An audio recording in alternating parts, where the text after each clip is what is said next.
Well, these two teams are exact 64 wins, 64 losses, and oh yeah, 3 ties. So they're looking to break that 500 mark here this afternoon. You see Benny Cunningham squatting back deep in the end zone. 49ers won the toss. They have deferred. Bradley Pinion with 34 touchbacks will get things started for the San Francisco 49ers here this afternoon. There's a lot on the line for these teams individually and collectively, and we are underway from Santa Clara. Cunningham looking to see if he's going to bring it out. He will. He starts on the near side, and he's got some daylight before he's tripped up and taken down by Kenneth Acker for the San Francisco 49ers. There is a flag down on the field. That's the veteran Walt Coleman, who's our referee here this afternoon. Holding, number 50, return team, half the distance to the goal. First down. So Cameron Lynch called for a holding. So there's Case Keenum. And Adam, we look at Case Keenum, and they talk about him as being the perfect game manager for these Rams. Yeah, wins are the most important thing, and he has 3 wins under his belt. He hasn't been flashy. Only one game where he threw over 200 yards, but if they can get him to play like he did in that Tampa Bay game, 14 for 17, 234 yards, 2 touchdowns, with the running game that they've designed around it, they feel like he can be the guy going forward. Well, that is the big story today. Todd Gurley is inactive with a bum toe, so that means Trey Mason, who's in motion, will get most of the reps out of the backfield. Keenum to throw right out of the chute. And his first pass of the day is complete to Lance Kendricks. Let's take a look at the Rams' offensive line. Tim Barnes, how about what Tim Barnes did last week? 2 fumble recoveries. He got the game ball because of those fumble recoveries. And from a specialty standpoint, we've talked about Trey Mason. He was the go-to guy last year, 765 yards on the ground. Well, there is Todd Gurley. We asked Jeff Fisher if a playoff spot was on the line, would he have played today? We thought he'd say yes. He said no. If it was a playoff game, he would still be out. Mason wrapped up from behind, but he gains the first down up to the 19. Ian Williams, Ahmad Brooks make the tackle. Let's talk about this Niners defense. Williams had leg fractures in 2013 and 14, but he's had a heck of a year. From a linebacking standpoint, Aaron Lynch just keeps getting better. He's back from a concussion. And Jimmy Ward makes the start today at the strong safety position for the injured Tart. Jim Tomsula, there's been a lot of talk about whether he will retain his job at the end of this season. He said, I'm not worried about that. I'm just worried about today's game, and that's it. Marquez in motion. And Mason is hit in the backfield. He fumbles the ball! It's loose inside the 15. And wouldn't it be amazing if Tim Barnes fell on top of it? I think it's Havenstein who falls on top of it. But looking for Trey Mason to take advantage of this opportunity, and number 59, Aaron Lynch, wraps him up in the backfield, but I couldn't quite see exactly who it was that forced that fumble.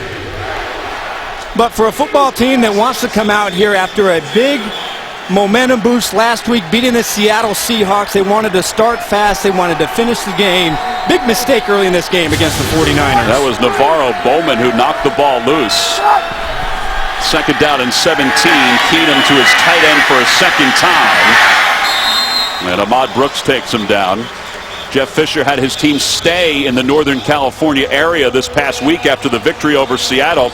He was confident that his team was ready to go today because their goal was to win 4 straight, and today would be the 4th straight. They've really had a terrific December. Right in the middle of the season is where things really started to unravel, and I really thought that they had a pretty good chance of being a possible wild card playoff team this year, but things have settled down a little bit. They've gotten a little bit better production on offense. Defense has been outstanding at taking the ball away. Third down, a little more than 10 from the 19. Benny Cunningham checks in for the first time for the Rams. Keenum going long to the outside. It's incomplete. Brian Quick was not quick enough to the spots.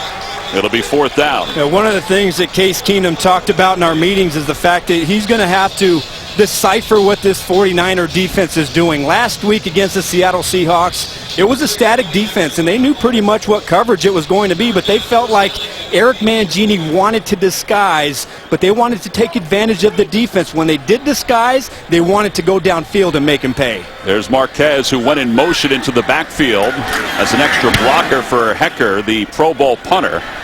Fair catch called for by Bruce Ellington. And the Niners will have decent field position. There's a flag down, however, at the 43 of St. Louis. Walt Coleman doing some separating here. 43-yard punt.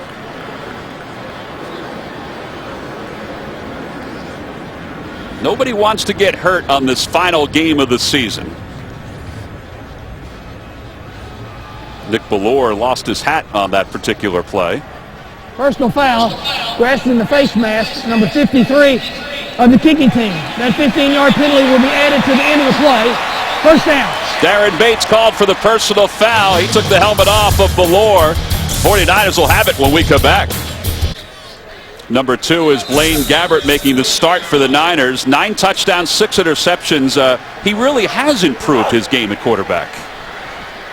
He's got a man in motion. That's Vance McDonald's.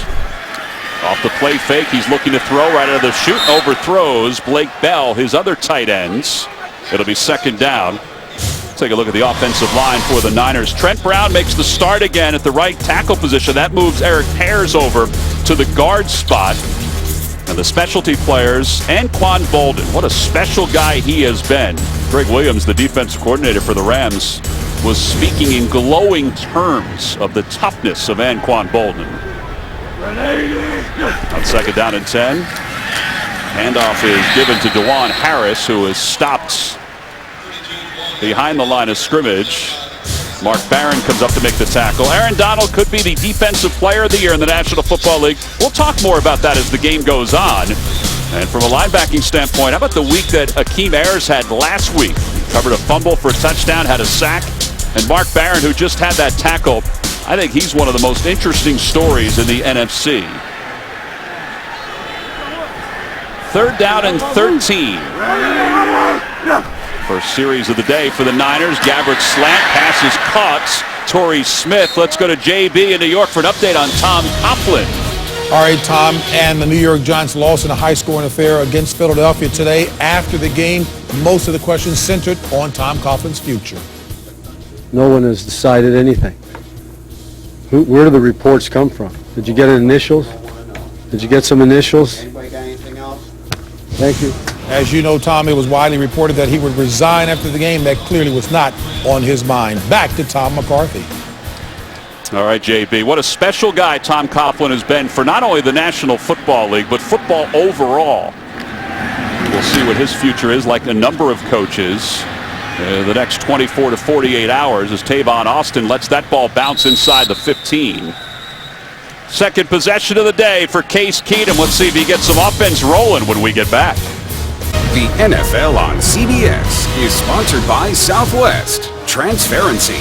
Low fares, nothing to hide. Straight Talk Wireless. Best phones, best networks, half the cost. And by Mercedes-Benz. Experience truly great engineering today at your authorized dealer. Never miss a moment of football action with the CBS Sports app. Every play and score, every game and every highlight right as they happen. Download the CBS Sports app now at cbssports.com/mobile. And with all of the scenarios unraveling with the playoff situation, it's a perfect time to get that CBS Sports app. Along with Adam Archuleta, I'm Tom McCarthy. You just saw the sights of the Golden Gate Bridge. This is the site of Super Bowl 50, which will be on CBS, and they are getting ready for it. The Niners, the 5-time Super Bowl champions, thought there was a chance they could be here as a team. Case Keenum on first down. Off the play fake. He fakes it to Austin, looking for it all, middle of the field, looking for Kenny Britt, and he's got it!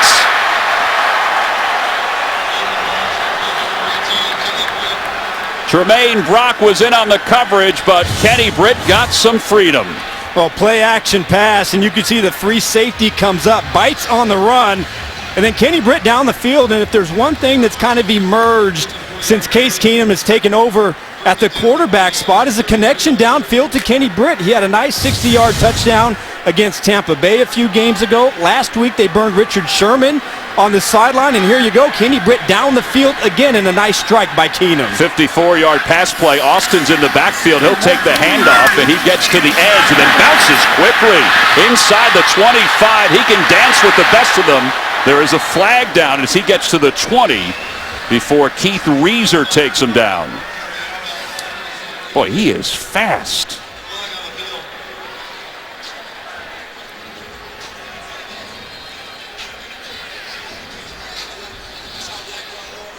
Walt Coleman. There's no foul on the play for a block in the back. Well, speaking of Kenny Britt and some big plays, Week 15 against Tampa, a 60-yard touchdown catch down the sideline. He got some separation. And then last week against Seattle, a 28-yard touchdown catch as well. I thought that was the best one of the year for Kenny Britt. Sure has been. Beautiful diving catch in the end zone, and that's really what they need. In this offense, they need a big, physical X-receiver, a guy you can throw the ball to when he's covered. Kenny Britt's been a little bit inconsistent, but moving forward, they need that out of that spot. Offset I formation as Keenum has time, rolls the pocket to the near side. Time is elapsing, and he throws it away. He's hit as he tossed it.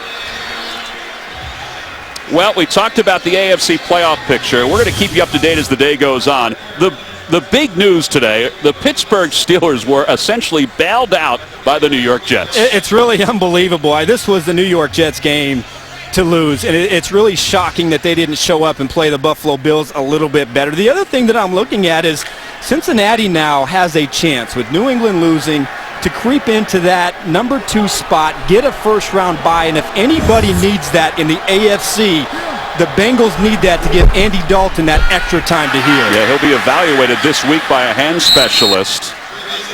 Now the NFC playoff picture. We knew the participants going in, but tonight's game, which will feature the Packers and the Vikings, it really does play a huge role in seeding. It does, and it's going to determine the quality of our wild card matchups next week. And one thing, I know there's a lot of scenarios that can happen, but I don't want to see Green Bay and Minnesota play again next week in the wild card spot. I want to see a few extra different combinations in there. But, I've said this to you off the air, Tom. I think this is shaping up to be one of the best postseasons of recent memory that we're about to see. 3rd down and 5. Keenum to the middle. He tried to get it to Wes Welker. It'll be 4th down. And the Rams will settle for a field goal attempt. Now, one place on the field that this offense has to get much better at, that's their red zone production. Wes Welker running a shallow cross. He has him beat. And that's a throw that Case Keenum has to make. Wes Welker has the separation. And if you give him that ball in stride, that's going to be a first down or a touchdown. Now, Wes Welker is used to getting that ball in stride coming from the New England Patriots.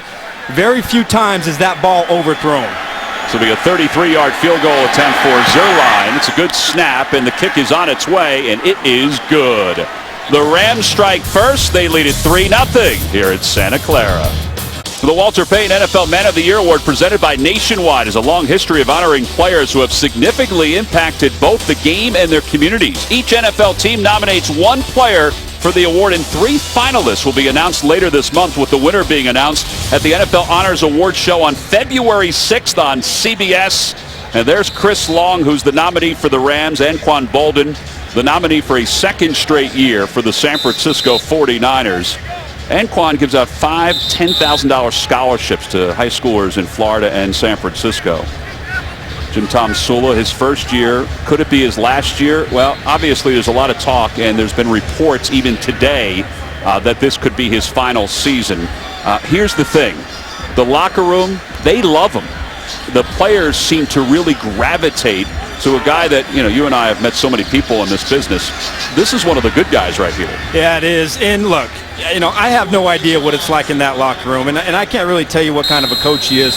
But the situation that he inherited this year, I don't know many coaches who would be able to navigate that successfully. This was a football team that was decimated by their talent leaving, and a very hard situation for him to try and navigate. Ellington comes running up. We mentioned the quad injury for Zerline, and Ellington's going to get some room along the sidelines.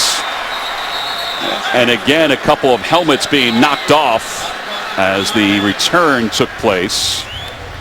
Reynolds had his helmet knocked off. We saw one earlier. Well, Jim Tom Sula, when we asked him about his future, we mentioned it. He said, I'm just concerned about getting these guys ready for the St. Louis Rams. There is a flag sitting at the 44-yard line. You wonder if it has anything to do with the extracurricular activity that we just saw. After the play is over, personal foul, number 49, of the return team. 15-yard penalty, first down. Well, that's Bruce Miller who's called for the penalty. Boy, it was good field position, too, for the 49ers. And it's going to be negated somewhat with that 15-yard penalty.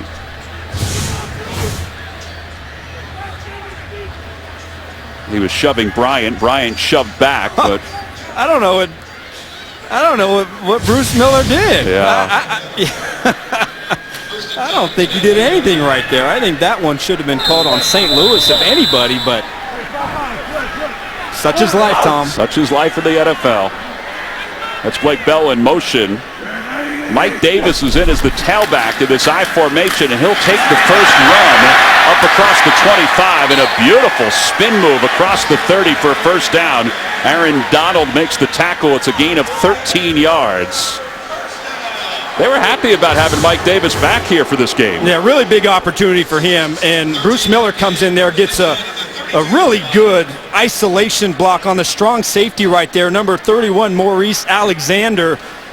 And then you see Mike Davis. That's a big gaping hole. Love the acceleration through it, and that's the big play they're looking for on the ground. The rookie from South Carolina, Gabbert out of the shotgun on first down, has time, and he's able to sling it to his tight ends, Vance McDonald.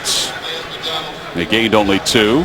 Maurice Alexander, playing for the injured T.J. McDonald, makes the tackle. One thing they said about Blaine Gabbert when he came over here to San Francisco, he still, and he even admitted this, he still treated every day as if he was a starting quarterback. Film study early in, even while he was the backup to Colin Kaepernick, who you see there. And he said that year off as a backup gave him a chance to really sit back and evaluate himself. And he was part of a very interesting draft class back in 2011. And we say that because of the guys that were selected so early. Cam Newton has turned out to be the MVP in the National Football League, possibly. But look at the next 3 guys. You know, not too much out of those next 3 guys. Not at all. And I think you could justify taking Blaine Gabbert, that high in the first round. The other 2, Christian Ponder and I think Jake Walker, were tremendous reaches, but not a very good draft class. Here's the good thing. Blaine Gabbert has a great opportunity here, and he can certainly put himself in the running to be the quarterback here next season and resurrect his career. Bolden stopped by Tremaine Johnson. Pretty good open field tackle right there. It's 4th down, and the Niners will be forced to punt. Yeah, one thing that I think causes a lot of frustration here watching this offense is their 3rd down production, and that's someplace they have to get better. Too many times here, you see the ball coming out, the receivers running their route short of the sticks. They're counting on these receivers getting yards after the catch, but they've got to develop an intermediate and a downfield passing game and get past the 1st down marker if they want to have a chance to sustain drives. Second punt of the day for Pinion. Tavon Austin. Boy, this is a good punt. Tavon Austin backpedaling inside the 5. He'll start from the 4, breaks 1 tackle. There's not much there. He was fortunate to get back to the 10-yard line. An excellent punt. Case Keenum and the Rams offense trying to add to their 3-point lead. The NFL on CBS is sponsored by USAA. Join us at salutetoservice.com. And by Bud Light, the official beer sponsor of the NFL. Rams lead it 3-0 here in the first quarter. Their starting field position has not been great to begin this game. Their own 8, their own 13, now their own 11. But Jeff Fisher watched that big play to Kenny Britt for 54 yards on the last drive. We'll look at that play in just a moment. Offset I formation for the Rams, and Trey Mason dives forward, 3-yard gain. All right, let's take a look at eye vision with that big play. 49ers are disguising. This is going to be a single high look where one safety's coming up and playing the underneath, the other safety getting to the post. But you're going to watch right here, Case Keenum sees that there's no safety back in the middle of the field. He's driving up on this route right here, and you see that separation. I mean, that's not even close. Kenny Britt gets open in the middle of the field, but that's just a really good job of recognizing the defense and taking advantage of the mistake by Keenum and Britt. Kind of interesting. He smirked when you asked him about that yesterday, about recognition of the defense. And he said that's what it's all about when defeating the 49ers, is recognizing what they're trying to do. That's a little different. Yeah, and much different from what they had to deal with last week. Seattle, one of the best defenses in the National Football League.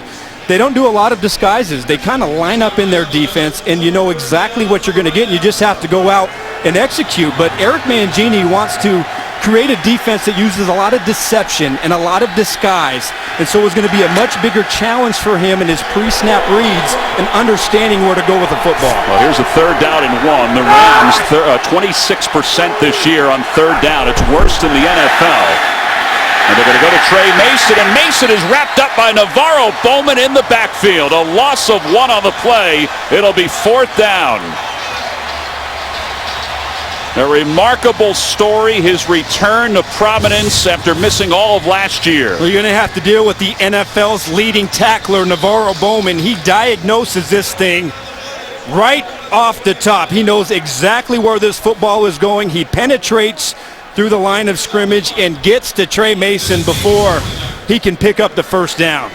Well, here's Hecker, the former high school quarterback, to punt away for the 2nd time. Ellington back deep to receive, and he calls for the fair catch, and he'll have it at the 30-yard line. Well, the defense certainly helped the Niners. Let's see if the offense can return the favor when we get back. Tonight, 60 Minutes goes to the bottom of the Bermuda Triangle to unravel the mysteries of a recent shipwreck, plus an investigation on the mafia's role in tampering with the food we eat. 60 Minutes tonight, only CBS. DeJuan Harris in the backfield. Quick toss to the outside to Torrey Smith. And Smith up to the 5, up to the 35. Well, we talked about the postseason, but what about the draft order? These are all up to date. The Tennessee Titans will have the #1 pick in this year's NFL draft. Yeah, it's going to be interesting. Obviously, they don't need a quarterback, and it's much too early to see if any of these college quarterbacks are worthy of taking that #1 pick. But I think that's a place that Tennessee can parlay and get some people around Mariota, get some receivers, get a pounding running back, and build that thing so they can do a better job of scoring points. 1st down up to the 40-yard line for Harris. Yeah, sometimes we forget they get the 1st pick overall, but then they get the 1st pick in the 2nd round, the 3rd round, and on and on and on. Not only that, but it goes into the next season where you get the 1st pick as far as claiming people off of waivers and building your team and building your depth in your core personnel. The other thing to think about, too, with the quarterbacks that are potentially coming out, what will the Browns do with the #2 pick? High formation, Gabbert. Quick toss out of the backfield for Miller, and he is tripped up immediately by Maurice Alexander. That's a loss of 1 on the play. It'll be 2nd down and 11. Now, really nice to see Maurice Alexander come up. He's made a couple plays here so far in this game, an open field tackle. And last week, you know, he's got a chance to start here for T.J. McDonald, the excellent strong safety for the St. Louis Rams. Last week got lost in coverage a little bit, but a very aggressive play to come up and make that open field tackle. 2nd down at 11. That's Blake Bell, the former college quarterback, in motion. DeJuan Harris takes the handoff. And he'll gain nearly 5 on that one. Rodney McLeod makes the tackle. You talk about week 17 with nothing to play for, Tom, but I tell you what, especially 2 football teams that are very young, this is an important week. DeJuan Harris, one of those guys, because you know Carlos Hyde is going to be the centerpiece of this offense. Can he stay healthy? A big question, but there's going to be some competition to be part of that running back rotation. DeJuan Harris, one of those guys trying to make a great impression. Middle of the field, quick pass to Patton. There is a flag down, and Patton is inside Rams territory. Flag is sitting at the 41 on the opposite side of the field. Illegal formation, 74. offense. 5-yard penalty, still third down. Well, Joe Staley called for the penalty. Last week it was defensive penalties that hurt Jim Tomsula's team, and that negates a 21-yard gain. That's got to be frustrating. They called Joe Staley, and he was lined up too far in the backfield, trying to get a little bit of extra depth to deal with that pass rush. You see Joe Staley right here. You see how far off the line of scrimmage he is, and that's pretty unfortunate. Blaine Gabbert diagnosing the Rams, trying to disguise, hitting Patton across the middle. You get a great big chunk play, and here you go. Now you have to deal with a 3rd and 11. Under a minute to play in the first quarter. Gabbert so far 5 of 6. They're all short passes. Make it 6 of 7. DeJuan Harris has some daylight, and along the sidelines he's out of bounds inside the 35-yard line.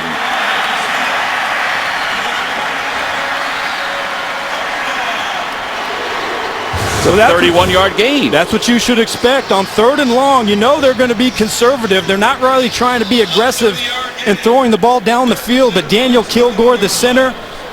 You see Eric Pierce at right guard getting out there, getting some blocks. Poor angling, poor tackles for St. Louis, and back-to-back plays. A big chunk for San Francisco. And Harris catches his breath and runs right into a pile that is led by Ethan Westbrooks. And that will be the final play of this first quarter.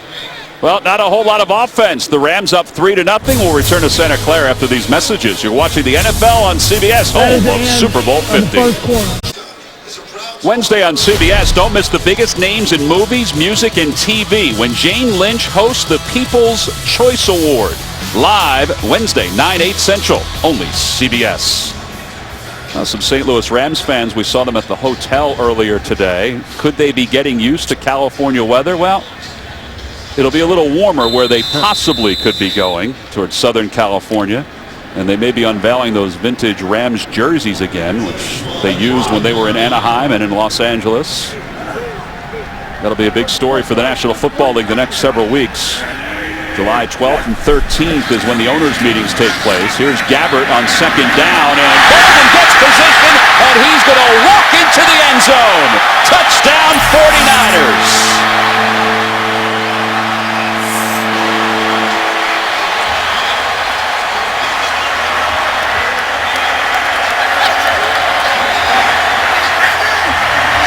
.33-yard touchdown reception, the 4th touchdown of the year to Bolden. Competing for the ball, one-on-one with Janoris Jenkins. Jenkins has wonderful position. And this is really what Anquan Bolden has been known for his entire career. One of the best finishers in the National Football League. Outplays Jenkins for the football, goes in for the touchdown. Really well done drive by Blaine Gabbert and the San Francisco 49er offense. Greg Williams, the defense coordinator for the Rams, who Adam knows very well from his playing days, as the point after is good. His eyes kind of lit up when he talked about the toughness of Bolden. This is what he talked about, being able to get position, using his strength, and then getting into the end zone. Blaine Gabbert may be 2-5 as the starting quarterback for the San Francisco 49ers, but his streak of consecutive games with a touchdown has now reached 8. One away from the Niners record, as he just hit Anquan Bolden on a 33-yard pass play. They're trying to make sure that the return team for the Rams does not get any freedom to roam. Chase Reynolds, the up man, takes that to the 30. Well, Anquan Bolden during his career has 38 100-yard games and 2 200-yard games. His 13th NFL season. And even though they've been down offensively, he still leads the team in reception and reception yards. And last week was a big week. 13th member of the 1,000 reception club. Yeah, I played against Anquan Bolden back when I played for the St. Louis Rams, being a part of the NFC West when he was with the Arizona Cardinals. I tell you, as far as competitiveness, toughness, a guy that you had to deal with on every single play, it doesn't get much better than that. And he showed you exactly why he has been so good with that last touchdown catch. Tavon Austin is in the backfield. A lot of times when he's there, he's going to get the ball. This time Keenum will throw on the run. A beautiful pass play to the 40-yard line. Brian Quick makes the leaping reception in front of Dante Johnson for 11 yards. A big part of St. Louis and their game plan. What they like to do offensively is put Austin in a lot of different positions, and he's kind of turned into that that gadget guy, a guy where they try and get him involved in space. But when I look at him, I think he can be more than that, Tom. I think he should be used a little bit more as a traditional wide receiver. Allow him to run those routes and win those one-on-one matchups. And at times, I think he's pigeonholed to a certain position, and they should allow him to go downfield a little bit more. Well, they toss it to him right here, and he's got a blocker along the sidelines. Now, do you like plays like that to him? Yeah, I think that's a big part of his game, but sometimes I think that it's too big a part of his game, and I think they need to learn how to trust him to go downfield more and to win one-on-one, and instead of running these packaged plays or these specialty plays, put him in a progression, because I look at his route running, and I think he's gotten so much better. I think he's the best route runner on this football team, and he should be used more as a traditional wide receiver along with all the gadget stuff that they put in the offense for him. Well, he's touched the ball 3 times so far, 2 receptions, 1 run. He's in motion to the far side, and they toss it to him again, and he'll get a first down inside San Francisco territory. Navarro Bowman makes the tackle. Is he cut from the mold of Percy Harvin, something like that? I think he's more well-rounded than Percy Harvin. You know, Percy Harvin couldn't really understand how to involve himself in the structure of an offense from a route-running perspective, but I think Tavon Austin just has a better skill set, and I think that, you know, as they move forward, developing that and allowing him to run more intermediate routes, then I think you're going to see a lot more production and a lot more dangerous weapon, to be quite honest with you. 17th play of the game for the Rams. Trey Mason off the left side. And from behind, take it down at the 38-yard line. Mike Purcell makes the tackle. I think this defense, Tom, and especially after talking to Navarro Bowman, you know, in our meetings, they're geared up to sit here and stop the run. And they thought maybe they were going to get a chance to get another shot at Todd Gurley, who, remember, ran for 133 yards against this defense. In the last 2 weeks, they've done a good job really taking away the running game. Now, the 2 weeks before that, not so much, but, you know, they have a lot of pride in this defense, a lot of pride in this front seven, and there's no way they want to let Trey Mason get off on their defense today. Yeah, the opposition has averaged just 77 yards per game the last 2 weeks, which is a big deal, and Mason is nailed. Oh, man, was he hit hard. That was Jimmy Ward who came up and applied the whopper of a hit. Watch this at real speed. Yeah, this is going to be fun to watch here. You see that smack right there by Jimmy Ward, and Jimmy Ward's getting a chance here to play safety, the position that he played in college and high school. He's been their nickel cornerback here for the entire season.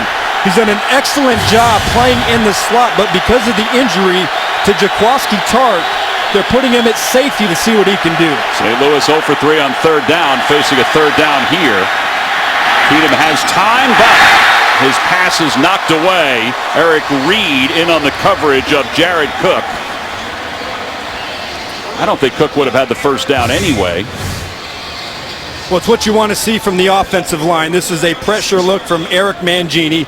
The offensive line picked it up. Keenum had plenty of time, but that was just another good example of one of these safeties. Eric Reed coming up on the tight end, making a play and getting their defense off the field.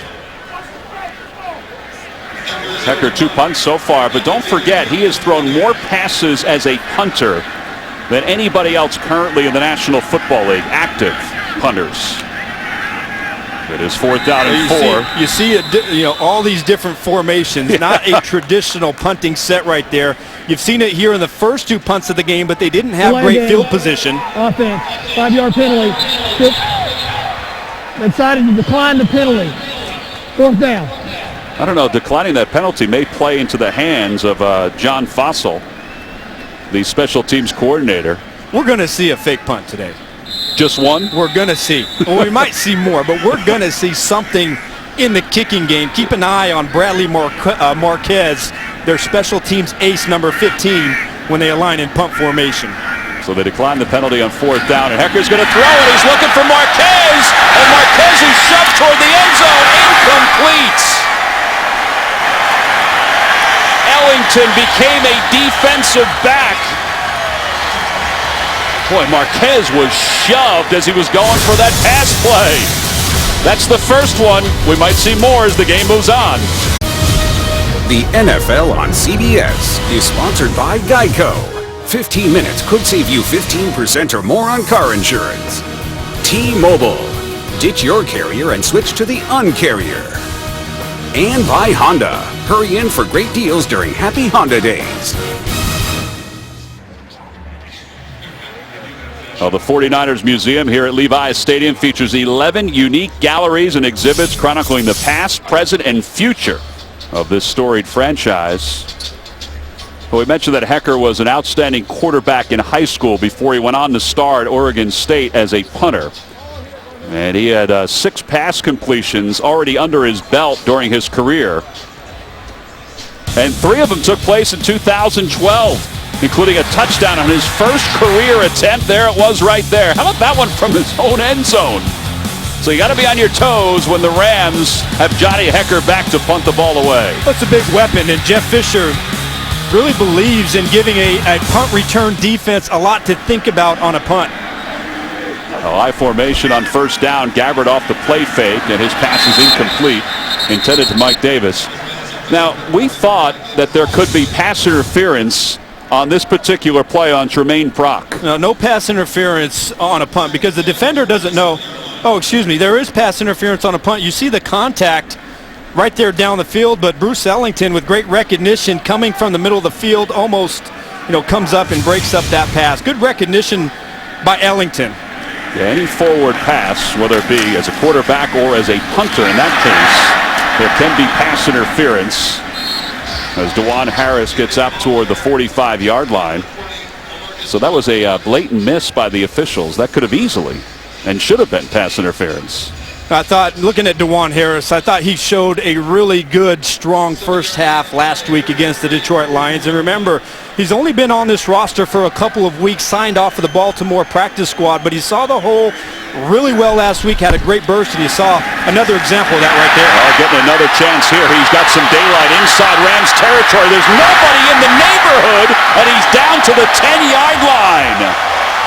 Rodney McLeod eventually made the tackle, but there was nobody there to help as Harris was getting into Rams territory. Well, take a look at the middle of the field right here. There is no linebacker, no safety at the second level. The St. Louis Rams are disguising, and you see once DeJuan Harris sees the cut, I mean, that's just an easy entrance into the secondary, and right there, Rodney McLeod just trying to do his best to avoid the touchdown, but another big gain, a gasher for Harris in the San Francisco 49ers offense. That's a gain of 48 yards. It's first and goal from inside the 10. This is Mike Davis, who's down to the 8-yard line. Rodney McLeod makes the tackle.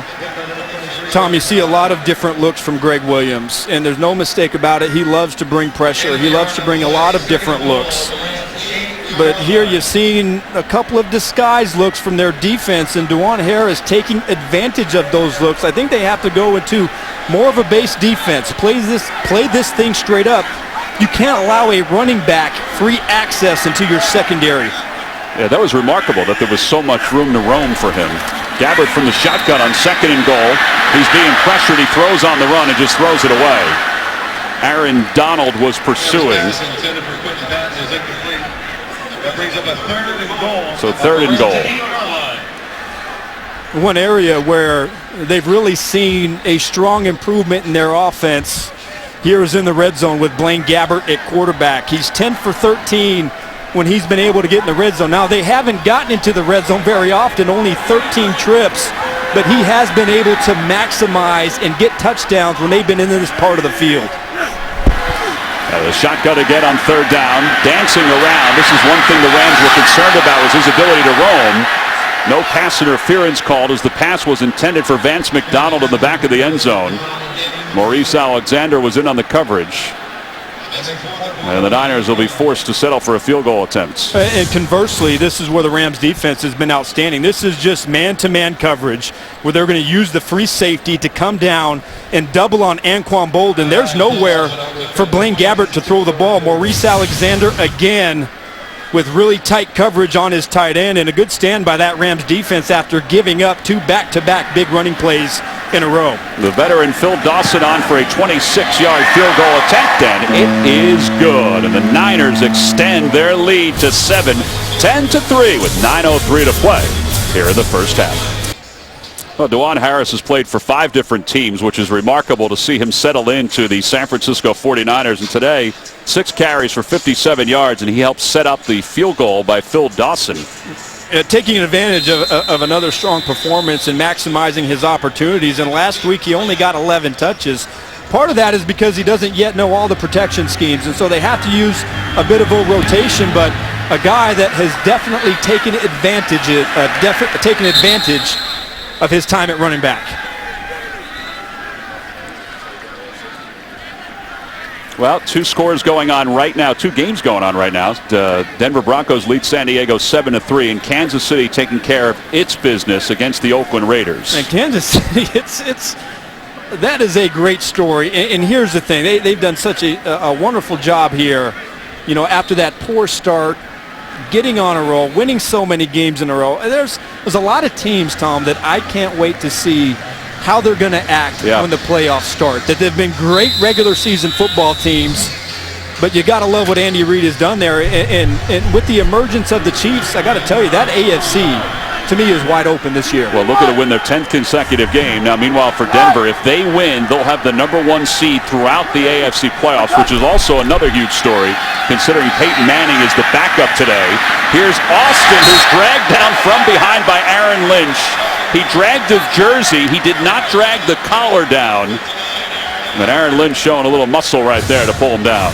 Well, read and react. Aaron Lynch is trying to come down to take away the cutback. He runs down the line of scrimmage, and then he just uses that large wingspan of his to grab the jersey of Tavon Austin and get him to the ground. And boy, that was a good play, because if he didn't make that tackle, that was going to be one-on-one with Austin on a safety, something that I think you would like if you're a Rams fan. 2nd down and 6. That's Welker in motion.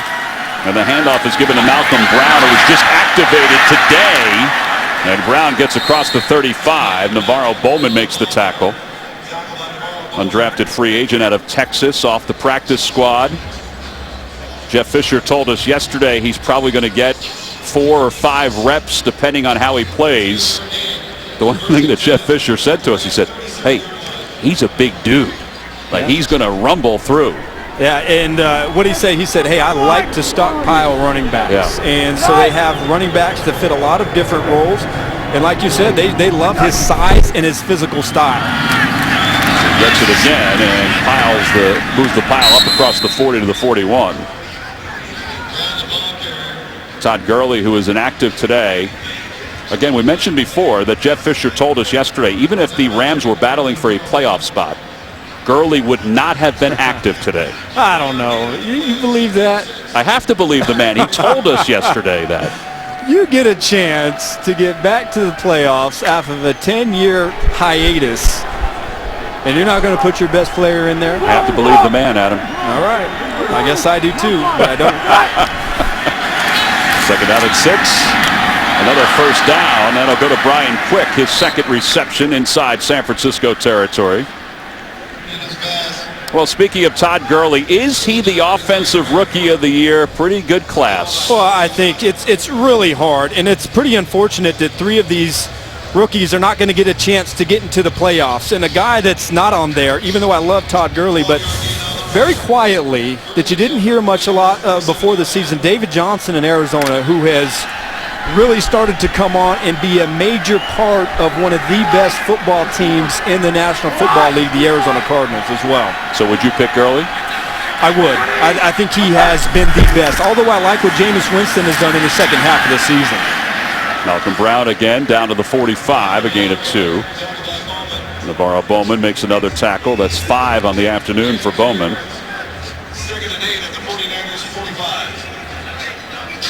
Navarro Bowman going back to the Pro Bowl, where he can participate now because the Niners are not in the postseason. The previous times they were going deep into the postseason. So he said he's bringing the entire family. So Adam, if you want to get a trip to Hawaii, then latch yourself onto the Bowman family for that trip. Keep an eye on Tavon Austin in the backfield, pistol formation. Wes Welker's first catch of the day, and Welker's got the first down of the 35. Gerald Hodges makes the tackle for the Niners. Seeing a pretty conservative game plan from Rob Boras, the newly appointed offensive coordinator, calling his 4th game of the season right here. And a big part of the reason for that is the fact that you want to be aggressive. You want to see a lot from your quarterback. You want your football team to go out there and play at their very best, but you don't want to get guys in harm's way. You don't want a lot of shots over the middle where they can take big hits, and you see that they're running a lot of screens, getting Austin involved, Welker involved. Very conservative here for the Rams offense. Jeff Fisher said the big change is that he relies on the run more, and he's more innovative on 3rd down, and he likes that. As Keenum misses on that pass play to Austin. And it's these routine throws that you got to make. If you want to be better than the 31st ranked passing offense in the National Football League, you've got to be able to deliver an out route to your wide receiver that wins one-on-one against the quarterback, and that's something this offense hasn't been able to do. They haven't been able to make those routine throws that you have to make if you want to be a starting quarterback in this league. Under 5 minutes to play here in the first half. Malcolm Brown out of the backfield, stood up immediately by Gerald Hodges. And that'll be a loss of nearly 3 on the play. And a flag comes in late. Actually, 2 flags come in late. Ahmad Brooks was in the mix there. This may go against the Niners. After the play's over, personal foul, unnecessary roughness, number 55, defense. 15-yard penalty from the end of the play. First down. Brooks will head toward the sidelines. Here we go. Take a look.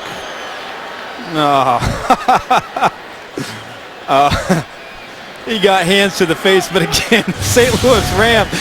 Boy, the Rams are getting away with a big bait job. Tim Barnes getting the best of Ahmad Brooks. Tom, let me ask you a question. You got Trey Mason, you've got Benny Cunningham, you've got Tavon Austin. You're going to throw a screen to Malcolm Brown? I was thinking the same thing. The guy that was scheduled to play maybe 5 plays here this afternoon. He's in again. First down from the 21.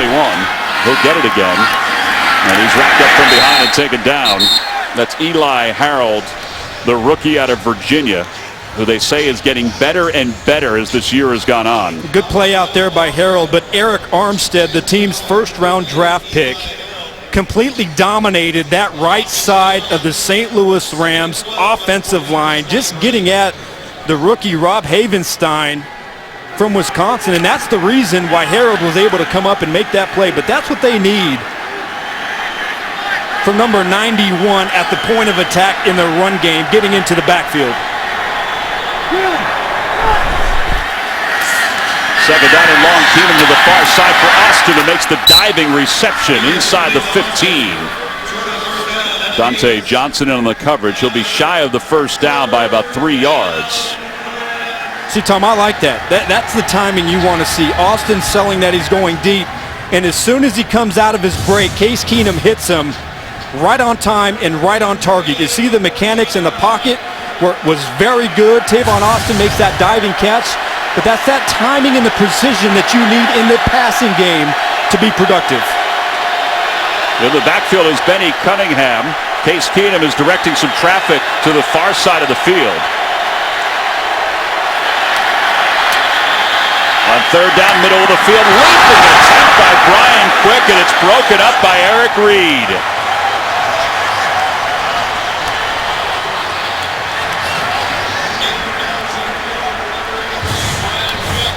Like the play from the middle of the field by the former first-rounder Eric Reed. And not a good throw by Keenum, throwing that ball high, leaving his wide receiver out to dry in the middle of the field. And boy, Brian Quick going up there trying to make a play, but just not a good sequence from Keenum trying to get in the middle of the football field. Well, he's fortunate that he landed on his back. Here's Zerline, his second field goal attempt of the day. This one of 32 yards, and it is good. A 4-point ball game. 2:43 to play before we reach halftime. The NFL on CBS is sponsored by Domino's. Order online at Domino's.com. And by Amazon Fire TV. Change the way you TV. Coming up on the Verizon Halftime Report, join JB, Tony, Bart, Boomer, and Coach Cower for all the latest NFL scores, highlights, and analysis of today's games, as well as the latest on the NFL playoff races. That's all coming up on the Verizon Halftime Report. They do exist. It's a collector's item, but it does exist. You better believe it. How many of those do you have stored away in your... I have a few. You don't know this, but I wear my jersey under my suit and my tie when I do games. Absolutely, yes. Just in case somebody wants you to come out and play. I gotta feel right, Tom. I gotta feel it. 10-6 ball game. San Francisco scored on a pass play to Anquan Bolden. 2 field goals from the St. Louis Rams. And Ellington is coming out. Well, he's got some confidence, right? Across the 25. Well, speaking of that touchdown, let's use eye vision to watch Anquan Bolden. Well, beating one-on-one coverage is about position and finish. And you're going to see Anquan Bolden. He has to get inside Janoris Jenkins, who is playing inside leverage, but he uses his body in that craftiness at the top of the route to gain that position. And as I mentioned before, one of the best finishers at wide receiver that we've seen in the last 10 years is so good at the reception point. 53 of the kicking team. 15-yard penalty. First down. So unsportsmanlike conduct called against the Rams. Darren Bates. So Jim Tom Sula's team with 2:38 to play here in the first half is going to get excellent field position because of that penalty. He's got 3 timeouts left. Hey, why not? You wonder how conservative teams are going to be at this point in the year, the final game. I don't see that much conservatism that's out of the ordinary for either one of these teams. Well, not out of the ordinary. They like to throw the ball very short. And I think that's the one area, especially after talking to Blaine Gabbert in our meetings. He said that first and foremost, I have to do a good job of taking care of the football. That we have to make sure that we end our drives in some sort of a kick. But if you want to play quarterback in the National Football League and you want to be a playoff team or a Super Bowl type team, you've got to be able to drive that ball down the field. And that's what both of these quarterbacks have to do now and into the future, is make those throws downfield. Last play before the 2-minute warning. Out of the backfield is Mike Davis for a first down. And that'll take us to the 2-minute warning with the Niners on top by 4 and driving. Coming up on the Verizon Halftime Report, join JB, Tony, Bart, Boomer, and Coach Cower for all the latest NFL scores, highlights, and analysis of today's games. Plus, they'll talk about the postseason and the alignment. That's all coming up on the Verizon Halftime Report. Along with Adam Archuleta, I'm Tom McCarthy. We've got 2 minutes to play first half. On first down, Gabbert trying to set up the screen, and it's intercepted off the deflection. Eugene Sims rumbling to the outside. Can he get into the end zone? No, he stopped inside the 5.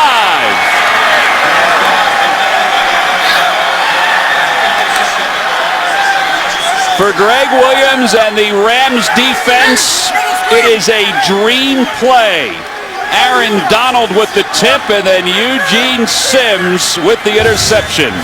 Well, one reason why the Rams have been on a nice little win streak here as of late is because of the play of their defense, and primarily making these big plays and scoring on defense. Last week it was a big Akeem Ayers fumble return that got them on the board early, and then here again in this game, Aaron Donald at the center of it, and then Eugene Sims with great awareness picking that ball off and getting it inside the 5-yard line. That's a 42-yard return. He said that defensive line room, Aaron Donald said it's a room of pranksters. He said they just get along on and off the field. Off the handoff to Mason, he's stopped in the backfield. Jimmy Ward makes the tackle. No rush right here for St. Louis. You want to be able to run the time off. Team timeout. San Francisco, 30-second timeout. For San Francisco, it's their first timeout. We talked about Blaine Gabbert. He hasn't made a lot of mistakes recently. And Boy, that was just throwing the ball into the neighborhood of a guy that could be the defensive player of the year in the National Football League. Yeah, and as I see it, I love J.J. Watt. You really can't go wrong with that. But for interior defensive lineman, a guy that lines up in the 3 technique, and that's in the outside shade of the guard, and he moves all over that defensive line to be so disruptive, not only against the pass, but also against the run. I don't think he's blockable, and I think he is a demolition expert along that St. Louis Rams defensive line, and there's nothing you can do to get away with him. He's going to be lined up right there over the center and the guard, wreaking havoc all day long. Second and goal. Here's Trey Mason. He's looking to throw. Now he's going to keep it himself into the end zone. He fumbled the ball, but it's a touchdown, St. Louis. Recovered in the end zone by the Rams, but they signaled touchdown before Trey Mason lost the ball. A touchdown. And boy, did he take a hit when he got into the end zone. Eric Reed laid the boom. Eric Reed's been playing a physical game. They're trying to set up the halfback pass, and Trey Mason recognizes that he can't make a big mistake there. He pulls it down, gets across the goal line. And just an unbelievable job by the St. Louis Rams. This is their formula. They're not a high-scoring offensive team. They're one of the worst offenses in the National Football League. But when they have played well, their defense, they've done a really good job in the field position game, scoring on defense, maximizing on plays. And there's a great example of a Jeff Fisher type football team. Well, Zerline's point after is good, so the interception sets up the run by Trey Mason. They confirm the touchdown. We've got some pushing going on after the extra point. Trey Mason playing for the injured Todd Gurley gets the score. People affected by severe weather and other disasters need help now. To support those impacted by disasters like the severe weather in Illinois, Missouri, and Texas, and countless other crises, text Red Cross at 90999 to give $10 to American Red Cross Disaster Relief. Talked to Jeff Fisher yesterday about the floods that have been going on in St. Louis after 10 inches of rain over a 3-day period. He said one player, Maurice Alexander's family, was affected by it, but they were able to take care of that. He also said that when the Rams get home, they'll certainly do some things to help out, but fortunately the waters have receded. There's Maurice, St. Louis native. Ellington is going to take a knee on this one. All right, let's go back to iVision on the crazy play when the Rams had the ball the last time in the red zone. Well, I like what I'm seeing from Eric Reed, the safety, all the way from this side of the field. San Francisco. They're trying to get Brian Quick the ball right there in the middle, but the recognition from Eric Reed coming all the way from the other hash mark puts a big hit. Look at that elevation right awesome. there. I mean, that is, he's 6 feet high. His feet are about 9 feet high. But Eric Reed, you've seen him a few times here in this game, playing a really physical brand of football. Playing tough here today. 3-point lead for the Rams. DeJuan Harris can't corral that pass from Gabbert. 1:28 to play. San Francisco has 2 timeouts left. Eric Reed having a solid day with some pretty strong hits and some open field tackles. What do you think San Francisco is going to do here, Adam? Are they going to try to get some points with 1:28 to play? Yeah, I think you have to. Now, you got to be careful here. You're in really bad field position. And there's still plenty of time left on the clock for St. Louis to do something if they get the ball. But I think you got to try and be aggressive. Here's Harris. Underneath pass has the first down. That is up to the 34. Gain of 14. LaMarcus Joyner makes the tackle. Yeah, the key thing that you look out for in a hurry-up offense is getting past that 30, 35-yard line. Now you have a little bit more room to take a shot down the field. Here's Bolden, short pass, not much there. It wasn't a great pass from Gabbert. Janoris Jenkins makes the tackle. All right, so they're not using one of their timeouts with under a minute to play, one of their 2 timeouts. They need to get to at least the 38 in theory for Phil Dawson's range. 38 of St. Louis. Short pass and incomplete. It'll be 3rd down. You hear it from the crowd, and really conservative on offense. And I thought that Blaine Gabbert, they ran 4 vertical route Vance McDonald was the seam player on the inside. I felt like he was open down the seam, but Gabbert checking that ball down. And look, it's week 17. I know you don't want to make mistakes. I know you don't want to get anybody hurt, but I think you have nothing to lose by going out there and slinging that ball around. He started out 7 of 8. He's now 3 of his last 9. It's 3rd down and 9. He'll step up in the pocket, and he tried to just dump it off, but he kind of palmed it.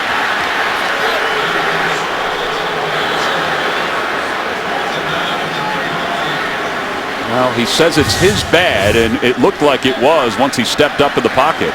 Yeah, you know, the ball comes out of his hand, but it's still just a check down. Yeah. And, you know, DeJuan Harris, even if he catches that ball, he's going to get 3 or 4 yards after the catch at the max. I think it's going to be very hard for him to pick up that first down, but I think it's pretty disappointing that you failed to attack anywhere intermediate or downfield on that drive as the first half is coming to a close. The flag comes in. False start, number 20, offense, 5-yard penalty, still 4th down. All right, so that 5-yard penalty against the 49ers, Jim Tom Sula's squad, means that Tavon Austin can slide up a little bit.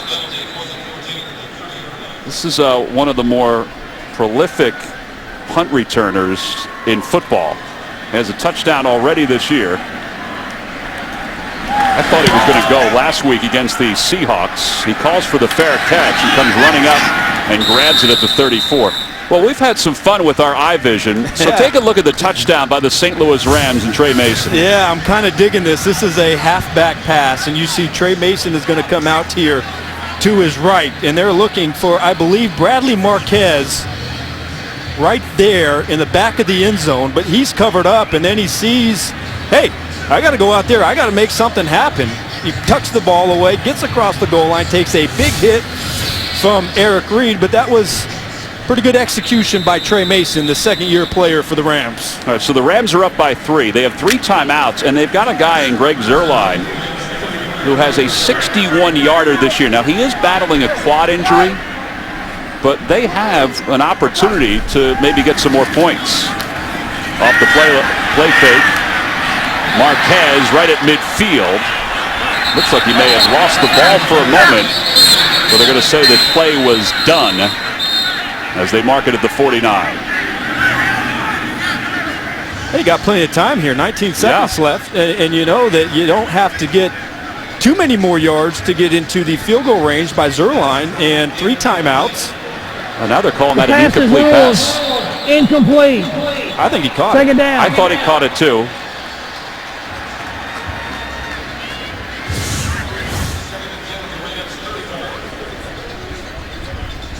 Well, I don't think that ball. Please I reset don't the think that ball clock hit for the ground. 23 seconds, please. 23. This is going to be the angle right here, but I don't believe that ball hit the ground, Tom.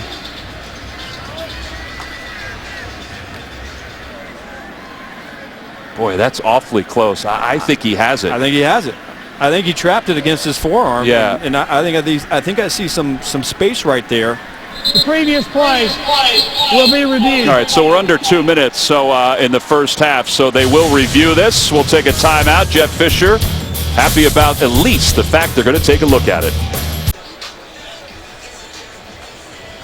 Well, the call on the field is an incomplete pass to Bradley Marquez. It's tough to see whether the ball hits the ground, but Walt Coleman was under the hood, so he's going to give us the decision.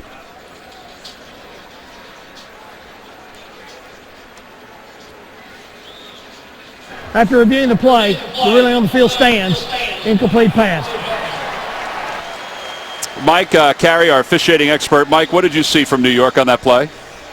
Well, the rule is clear. If it's not indisputable that that call on the field is incorrect, then the ruling stands. And as you see the ball graze by the ground, it's not really clear and apparent if it really touches.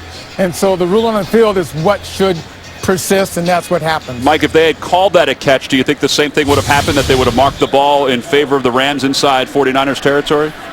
Absolutely, they would have given it a catch. Anything that was ruled on the field would have stood. Yep. All right, Mike, we appreciate that. We've appreciated your help all year long. On 2nd down and 10, they mark it at the 34. I think we're in agreement. We couldn't tell whether that ball hit the ground or not. I mean, it looked like it was kind of slight if it did. I think it was a catch, but, yeah. you know, the rule is the rule, and Mike Carey hit it on the head. 25 seconds. You know, you can't definitively say Correct. that ball didn't hit the ground, but to me it looked like it was a catch. All right, so 2nd down and 10 for Case Keenum and the Rams. Still 23 seconds left. We mentioned that Zerline in his career is a 61-yard field goal. 61 is the 4th longest in NFL history. They decide to run and give it to Cunningham, and Cunningham inside Niners territory. And he's out of bounds inside the 30-yard line at the 26.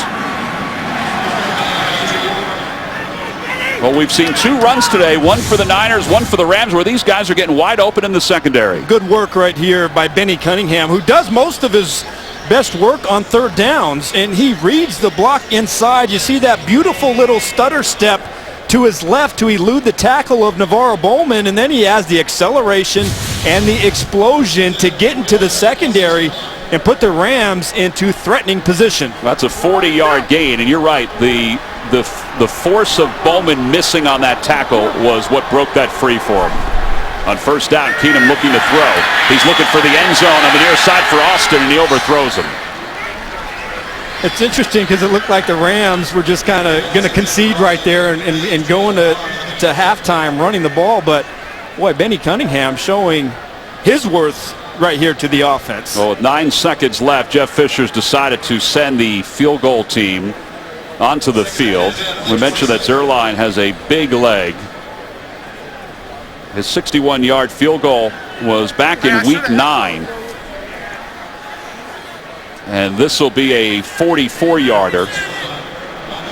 Well, he had 3 timeouts left, but they decided not to use them and go right to the field goal. Now they're going to use a Team timeout. timeout. St. Louis. 30-second timeout. Could they have run one more play, Adam, you think? Here's the thing. You want to run this clock down to 3 seconds so that you don't have to kick the ball off. Right. And give the 49ers a return. You don't want to put your kickoff cover team, one of the most dangerous plays in football right here. So, you know, I'm a little bit surprised that if you do want to kick a field goal, you know, why not run this ball down to under 3 seconds? You kick the field goal, and then you don't have to line up and kick it off again. Yeah. So, even if they had Keenum, kind of a moot point, but, you know, a little detail that I wouldn't want to go out there on the kickoff team, you know, right before halftime if I don't have to. Yeah, even if Keenum had taken the snap and just took a step to the right and went down. Yeah, and then you call the timeout Right. with about 3 seconds left, so you ensure that there's no time after the kick. Well, this is a 44-yard field goal attempt by Zerline. Unless you're going to fake. Well, Johnny Hecker is the holder. Good snap, good hold. Kick is on its way, end over end, and it is good. With 4 seconds left, the Rams build their lead to 6.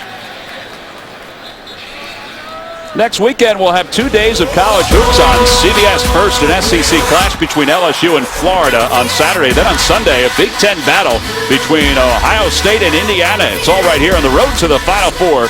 CBS Sports. Check local listings. Ben Simmons, the talented freshman for LSU, well, he went off yesterday against Vanderbilt. Well, here's the comparison between the 2 quarterbacks. Same completions, same attempts, and the numbers for yards aren't overwhelmingly different. The big thing is that Gabbert has the 1 interception. Yeah, and here's the other part of it is, you know, you saw Keenum at least throwing the ball down the field. You saw the one explosive play to Kenny Britt. A lot of Gabbert's yards, remember, was on that screen to DeJuan Harris. That was a big chunk play. But I would like to see, again, the 49ers at least attempt to throw the ball down the field. You know, make this thing exciting. Go out there, allow Gabbert to show what he can do. So the Niners will return this kick. The Zerline will tee it up at the 35-yard line. Rams are trying to win their 4th straight to improve to 8-8. We mentioned at the outset the Niners are trying to win their first game within the division. As this one rolls across the turf, it's fielded by Quentin Patton, who then just takes a knee as the clock winds down. at the end of the first half. 16-10 St. Louis on top of the Niners. We'll be back with a Verizon halftime report after this message and a word from your local station. You're watching the NFL on CBS, home of Super Bowl 50. The home of Super Bowl 50 is Levi's Stadium. That's where we are, where the St. Louis Rams lead the San Francisco 49ers 16-10. Along with Adam Archuleta, I'm Tom McCarthy. All right, we didn't expect a whole lot of offense, but maybe we expected a little bit more from the San Francisco 49ers. Yeah, I think so. Look, I think they've done some really good things. DeJuan Harris has had a really good start to this game, but 49ers have to throw the ball down the field. You can't be scared. Go out there. You have nothing to lose. And I think when you look at the St. Louis Rams offensively, they have pushed the ball down the field a little bit. Third downs have to be a major emphasis. 0 for 5 so far in the first half. In the second half, they have to do a better job of sustaining drives. All right, let's take a look at some of the stats from the first half. Jim Tomsula's team is going to try to rectify some things as we begin the second half. One turnover for the Niners. That led to the score for the St. Louis Rams. One of the scores for the St. Louis Rams. 224 yards of total offense. You know, you think about it, the Rams are without Todd Gurley, but they've rushed for 98 yards in this first half. Gurley out with the foot/toe injury. And the 49ers will get the ball to begin the second half. So many questions surrounding this Niners team. They're 4-11 coming into this ball game. Blaine Gabbert took over for Colin Kaepernick, who then eventually went out with a shoulder injury that led to surgery on his off shoulder, not his throwing shoulder, his off shoulder. And there is Kaepernick. His future here in San Francisco, like a lot of things, is sort of up in the air. 1st and 10 from the 20. Well, Colin Kaepernick lit up the National Football League, led them to a Super Bowl, and then it just seemed to all unravel for him the last year and a half. Yeah, he was one of the more exciting young quarterbacks with a lot of promise, you know, just a few years ago when they went to that Super Bowl. And coming into this season with all the defections and all the new faces and all the new core players, they really wanted to build this thing around Kaepernick and Carlos Hyde to get that powerful running game going. But the fact that it just didn't work out and Kaepernick seemed to regress really hurt this offense. And it's going to be interesting to see how they manage him in that situation going forward. DeJuan Harris got away from one tackler and maybe got a yard on that. Maurice Alexander makes the tackle. DeJuan Harris in the first half, 6 carries, 57 yards. You know, when we asked Jim Tomsula about Kaepernick, you know, I knew what he was talking about because he said when he sat him down, he just wanted to let it breathe. And what that means, just, you know, take a breath, because sometimes when things start to go bad and that snowball starts to roll, you start worrying about other things, and your thinking gets cloudy, and it's hard to go out there and perform. And so I do think it's going to be good for Kaepernick to kind of take the last half of this season to kind of watch things from afar, to kind of process everything, and then go out there and attack this offseason. Whether it's going to be here or somewhere else, he's going to get another chance at some point to prove that he can be that quarterback. Where that is, I think, is yet to be seen, but he still has a future ahead of him if he attacks it right. 3rd down and 10. Kendall Gaskins is in for the first time. He is up close to the line of scrimmage. Here's McDonald, the tight end, and Alexander rips him down across the first down marker. A gain of 11. Vance McDonald has scored a touchdown on the opening drive last week for the Niners, their first score on an opening drive. He was the featured target last week, catching 5 of 7 passes, and the Rams bluffed their linebackers inside. They dropped out in coverage, and Vance McDonald getting the ball and getting that yardage after the catch to pick up that first down. First down, the handoff goes to Harris, and he's taken down from behind in the backfield by Matt Longacre. Oh, he talked about the Rams defensive line. Not very often you hear the name Matt Longacre, but they do a good a job as anybody scheming up one-on-one opportunities, and this is a very deep defensive line, and they can get at you from a lot of different places. Considering they're without Robert Quinn, a fantastic defensive lineman out for the year. Gabbert taking a shot, just what you wanted, Adam. And here's Ellington, who makes the reception inside the 40. He cuts back with a flag in the shadows, and he's down to the 26-yard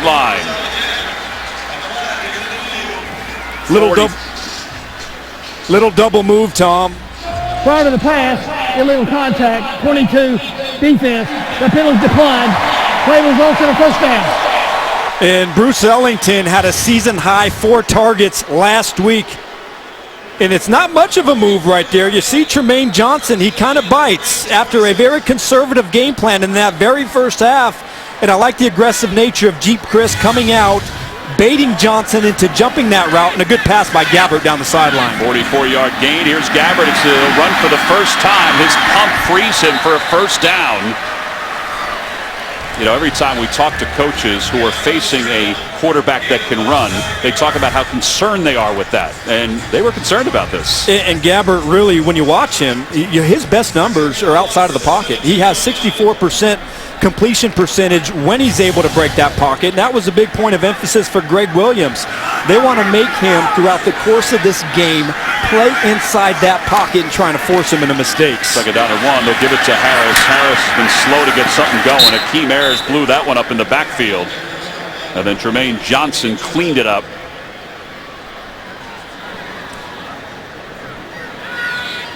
Well, one thing you're going to see from these corners, who have both had fantastic seasons, Janoris Jenkins and Tremaine Johnson, who has 7 interceptions this season, they'll get off of blocks up front and they'll put their face on you. They are a very physical tandem on the edges for this defense. Third down and 1. And Gabbert will roll the pocket. He'll dump it off to Harris. Makes a leaping grab. He's out of bounds, but he has the first down. I don't know how this kid was with 5 different teams. Why didn't somebody latch on to him? Well, they come out at this is a swap boot action. And I do believe Maurice Alexander, who was the strong safety down in the box on that side, got his eyes in the backfield, and Gabbert recognizes that and hits his wide open running back in the flat for a first down. This is a very good looking drive to start the third quarter. Yeah, it's almost like last week against the Detroit Lions.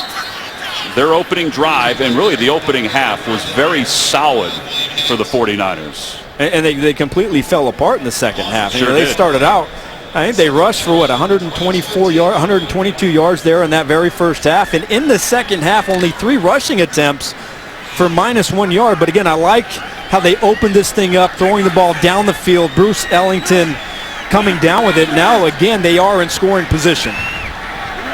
Facing a second down and 11. Gabbert has time. He's looking for the end zone, and he overthrows Torrey Smith. He was open behind the defenders. One guy that really hasn't been able to get on track this season is Torrey Smith. And when you think about it, he's always a feast or famine receiver, one of the better deep threat wide receivers in the National Football League. But he only has 54 targets this year, Tom. His lowest coming into this season was 92 targets.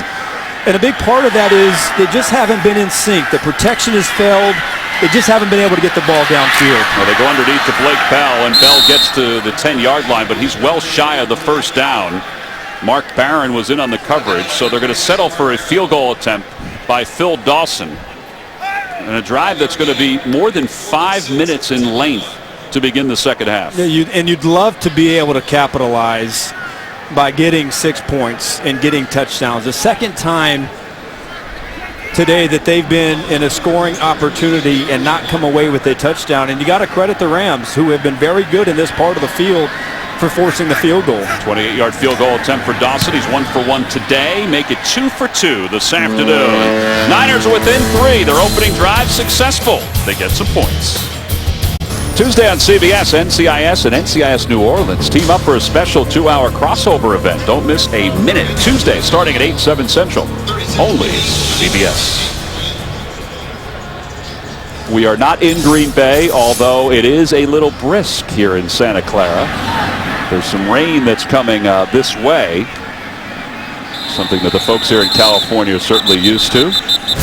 3-point lead for Case Keenum and the Rams. He'll get his first possession of the second half when we return. The NFL on CBS is sponsored by Southwest. Transparency, low fares, nothing to hide. Fruit of the Loom. They test their products so you know they work. and by Verizon. Better matters. Second annual Art Rooney Sportsmanship Award honors NFL players who exemplify outstanding sportsmanship on the field. Each NFL team nominates one player for the award, and in December, a panel of NFL legends called the list down to 8 finalists. The winner will be decided by a vote of current NFL players and announced at the NFL Honors Award Show on February 6th on CBS. And there's Joe Staley. He is part of the final group. Staley's demeanor and on-field success have resulted in his 5th consecutive Pro Bowl selection. He was also nominated as a team captain for the 2nd straight year. He is a good one and a foundation piece for the San Francisco 49ers moving forward. He's got a lot of young players around them, and they feel good about the youth, but it's taken quite a bit of time to get the pieces of that offensive line together this season. First down for Case Keenum and the Rams. Off the play fake, Keenum being pressured. He'll dump it off to his tight end Kendricks. He's up to the 25-yard line. Keith Reeser makes the tackle.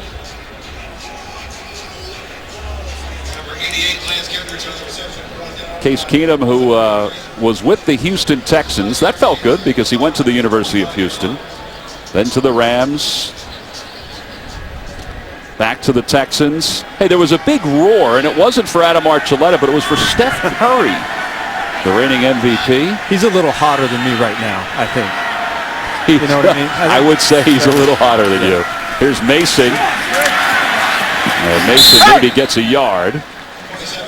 Jimmy Ward makes the tackle.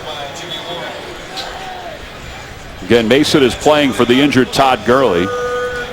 Steph Curry, the MVP a year ago, world champion a year ago. His team got off to an unbelievable start. Now, he's been hampered by a leg injury, but did play in the Warriors' most recent game. They are a fun team to watch. I saw him in college at Davidson. I didn't think he was going to be the NBA player he is right now. Incredible talent. Third down and 5. This is where Adam said the Rams need to improve in the second half. 0 for 5 in the first half. And Kenny Britt converts on a first down to the 34. Marcus Cromartie makes the tackle. Well, so far today, I think Keenum has done a wonderful job of recognizing pressure and staying in there. The offensive line has pretty much kept him clean so far this year. And we mentioned it earlier, but the rapport between Kenny Britt and Case Keenum has been really good in the last 2 weeks. 5 catches for 120 yards, 2 touchdowns for Kenny Britt. You know, that's the kind of production that they've been looking for this season from the veteran wide receiver. On the 34-yard line. Keenum hands it off to Mason, and Mason goes right up the middle into a traffic jam. He'll get a couple of yards. Let's go to New York for JB and an update on the Kansas City Chiefs. KC heads to the postseason hot. Well, they're still looking to get to the AFC champion West title. Demetrius Harris, 15 yards from Alex Smith. That's his 2nd touchdown pass today. Chiefs looking to win their 10th straight, guys. They're leading 23-10 over the Oakland Raiders. And by the way, JB, Peyton Manning's going in the game for the Denver Broncos. Wow. Tom McCarthy, Adam Archuleta. Well, guys, look at that right there. Denver leads at 7-6. That could be the reason why Peyton's going in. If Denver wins, they have home fields throughout the playoffs. If they lose and Kansas City wins, then the AFC West goes to the Chiefs. Old Yeller has another chance, Tom. Here's Tavon Austin. And Austin up close to the first down marker. Navarro Bowman makes the tackle. You figured that he had one more in him, didn't you think that? Well, you never know. It's one of the more fascinating storylines, you know, coming in the last half of the season and then going into that postseason. And so, you know, it would be pretty awkward that if Denver were to advance deep in the playoffs and make that Super Bowl run, to see Peyton Manning on the bench, that's almost as awkward as watching him put a Denver Bronco jersey on after all that time in Indianapolis. That would have been very strange, but he has a chance to kind of make, you know, a ride off into the sunset. Benny Cunningham in the backfield. It's 3rd down and less than 1, and Keenum will keep it himself, and he's got the 2nd straight 3rd down conversion for the Rams.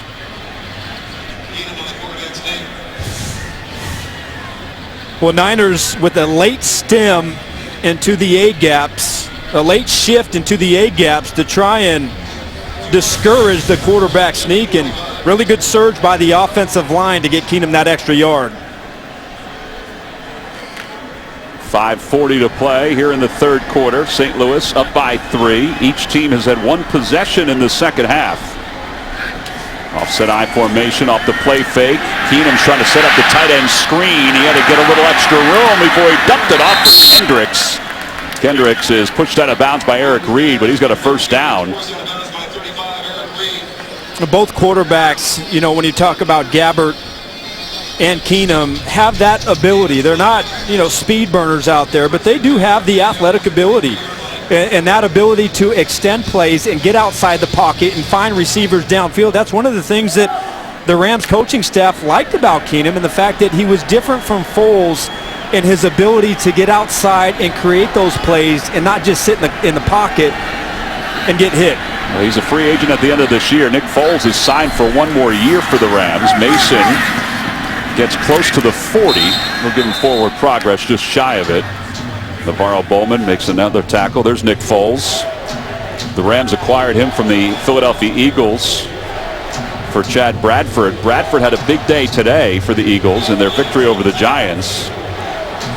It was the interceptions that really cost Nick Foles the job for the St. Louis Rams. It was, and much like Colin Kaepernick, Nick Foles and Kaepernick kind of suffered the same thing this season. Both of them really struggled in their situational football, whether it was third downs, whether it was the red zone.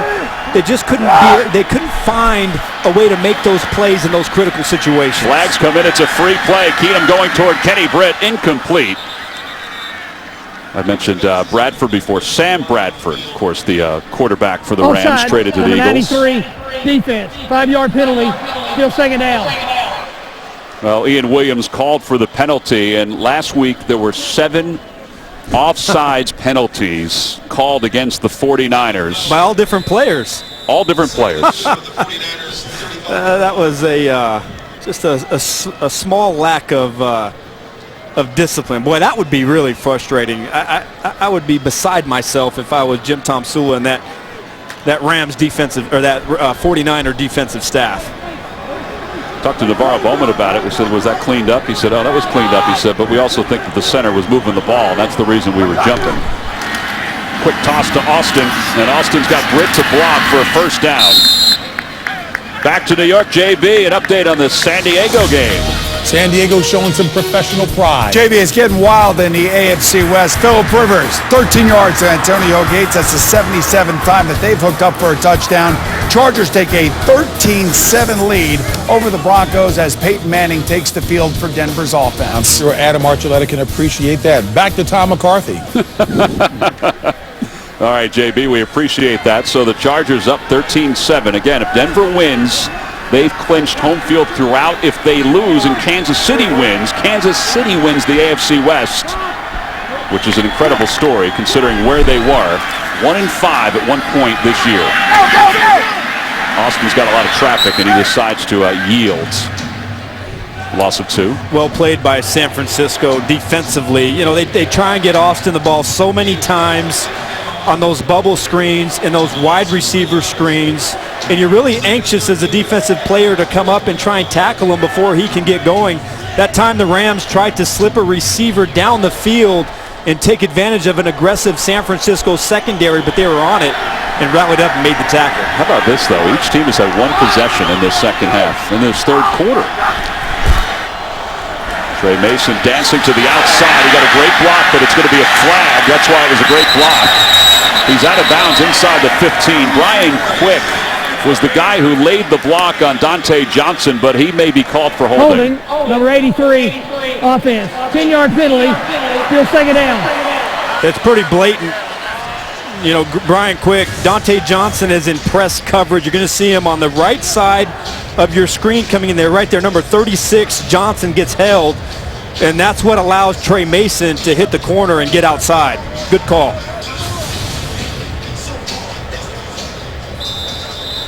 So the clock sits at 2:48 and starts to wind now as Quick goes to the sidelines. Remarkable ball control for both of these teams.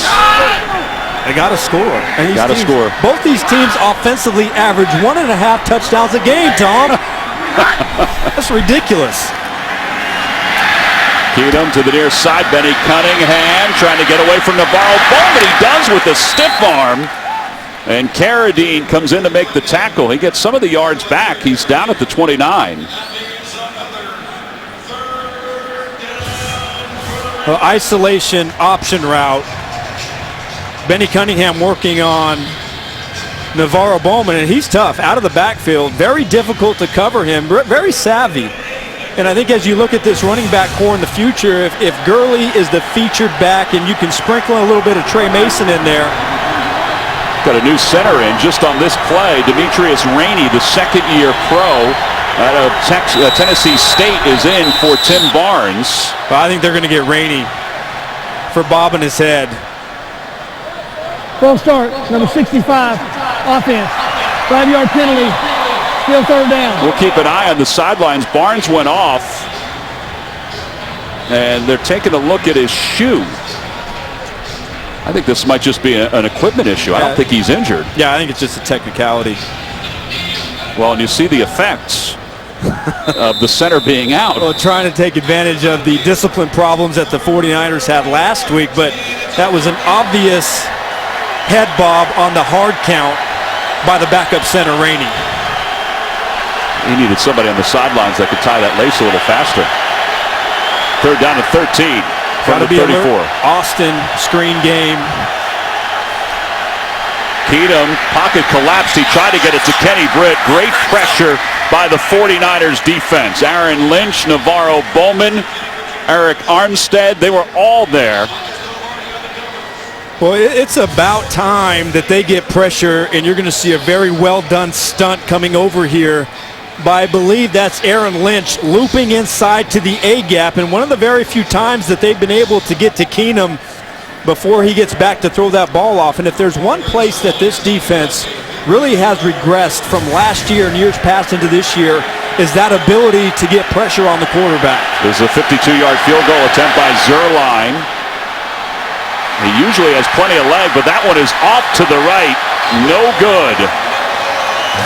The score remains 16-13. St. Louis on top of San Francisco. There's Zuerlein talking to Johnny Hecker after the 52-yard field goal missed wide to the right. It was a 14-play drive, and now San Francisco takes over. First down from the 42. They scored a field goal on their opening possession. The run game has been solid for the Niners. Mike Davis gets the run there. Davis now over 20 yards. He got 26 yards. When you've seen here lately, the right side of that offensive line has started to solidify a little bit. Trent Brown, the rookie, has gone in to play right tackle, and that moved Eric Pierce, who was originally signed to be the right guard on this football team. He's been playing right tackle all year.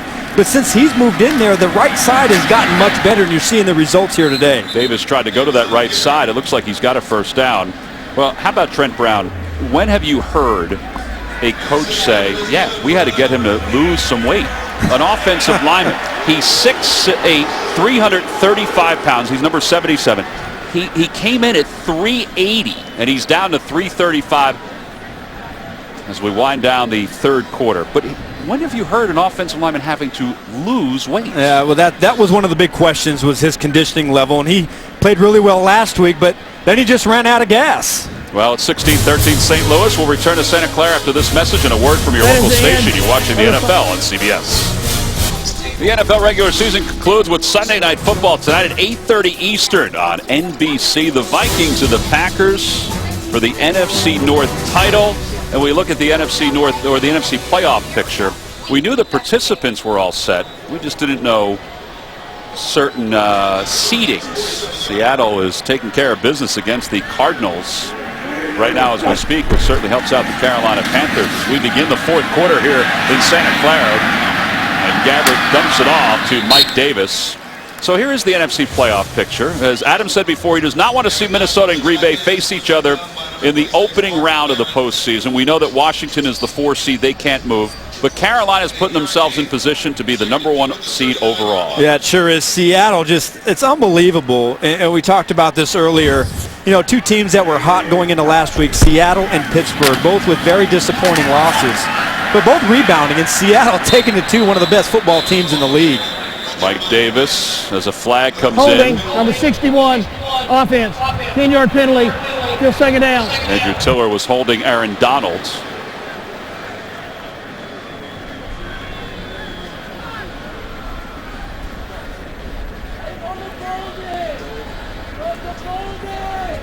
Jim Tomsula, his first year as the head coach. Longtime coach, NFL Europe. He's been with the Niners since 2007. I mentioned before there's been a lot of rumors about his job status after today's game. That's going around the National Football League. Ray Farmer's already been relieved of his duties in Cleveland.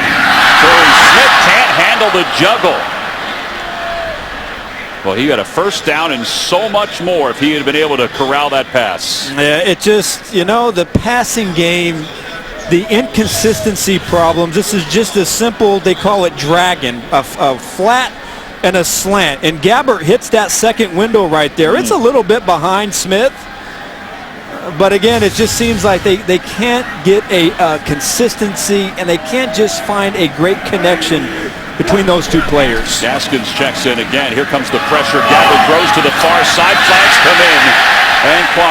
Torrey Smith was interfered with by Tremaine Johnson.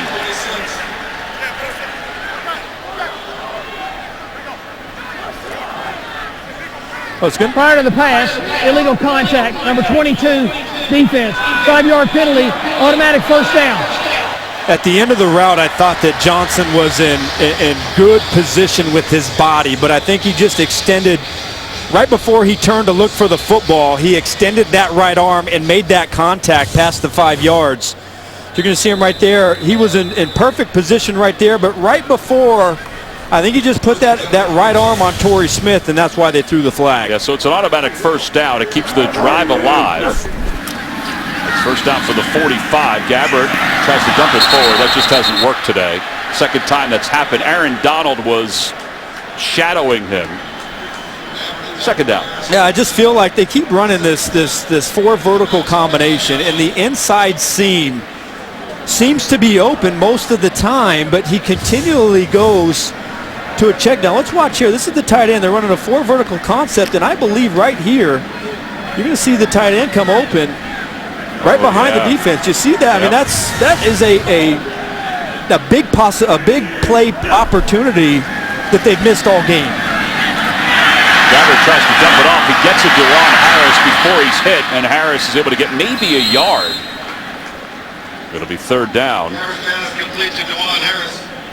Aaron Donald was right in the nose of Blaine Gabbert. And they've done a good job up front in really kind of neutralizing the pressure.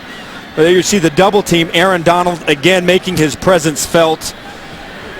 Game in and game out, it's almost as if you can't block him. Michael Brocker's on the other side, who's more of a run-stuffing specialist in the backfield as well. Okay, so you get third down and 8. They'll go underneath again to Harris, and Laurinaitis will stop him at the 39. It'll be fourth down. How many times, and you hate to keep harping on it, but on third down, not throwing past the first down stick. I mean, there's sometimes you design plays for yards after the catch, but you've got to get a downfield and an intermediate passing game to keep these drives going.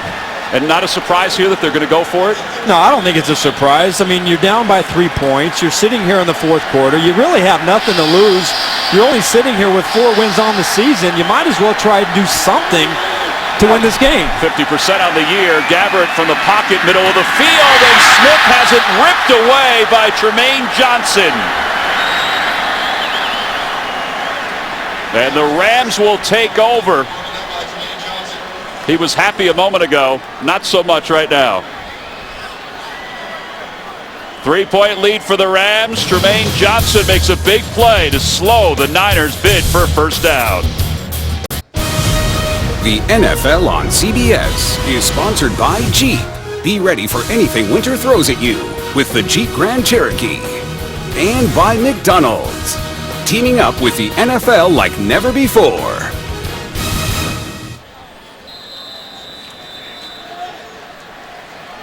The boys are heading down to Fisherman's Wharf, and they'll be heading here to Levi's Stadium in 34 days and change for Super Bowl 50. You can watch Super Bowl 50 and all the festivities on CBS.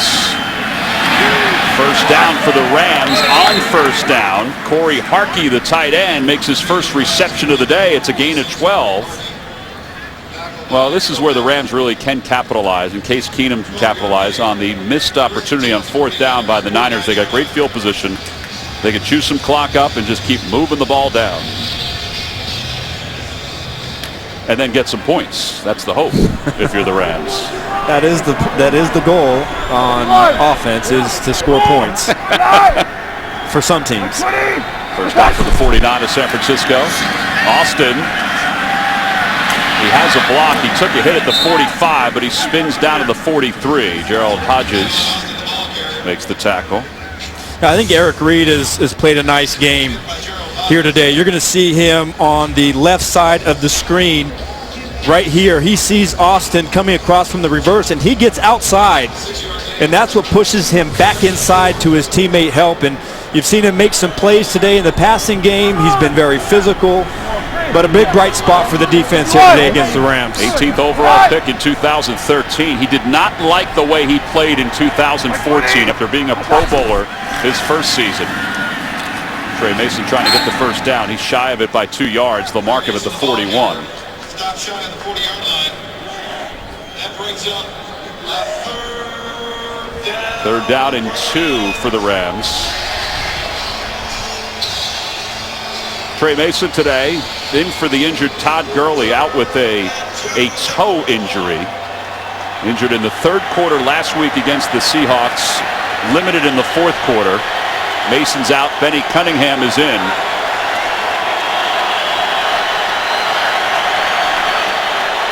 Rams 0 for 5 in the first half on third down. 2 for 3 here in the second half. Keenum, quick toss to his tight end. He threw it behind Jared Cook. Fourth down. Let's go to New York to JB for an update of the Broncos game. Peyton Manning paying immediate dividends. Yeah, he's instant energy. There's C.J. Anderson, 1-yard TD run. Peyton 2-2 on the drive. They went no huddle the entire time, Adam. I know how much you love that. 8 plays, 80 yards. They take a 14-13 lead, and look who's joined the party for the playoffs in the AFC. Ben Roethlisberger and Peyton Manning. All right, Tom, and I know you know the implications of this. It's a big-time implication. I love the way they said it. He provided instant energy. Yeah. I'm sure that the fans were into it. I'm sure his teammates were. The no-huddle offense. They win. They get the #1 seed. The Broncos, that is. The Chiefs are in, but if they win and the Broncos lose, the Chiefs will win the AFC West. The flag comes in. We think. Walt Coleman. He's asking Jim Tom Sewell if he wants to accept the penalty or not. Delay of the game. Offense. 5-yard penalty. Still fourth down. All right, so they will take it, so they'll move him back 5 yards. They didn't do it earlier, and then the Rams faked the punt, and it resulted in an incomplete pass.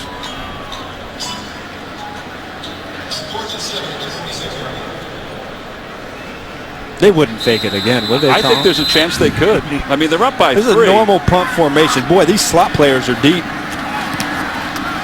They're trying to pooch it away from Ellington. And Ellington will let it go over his head. And, oh, it's saved for a moment.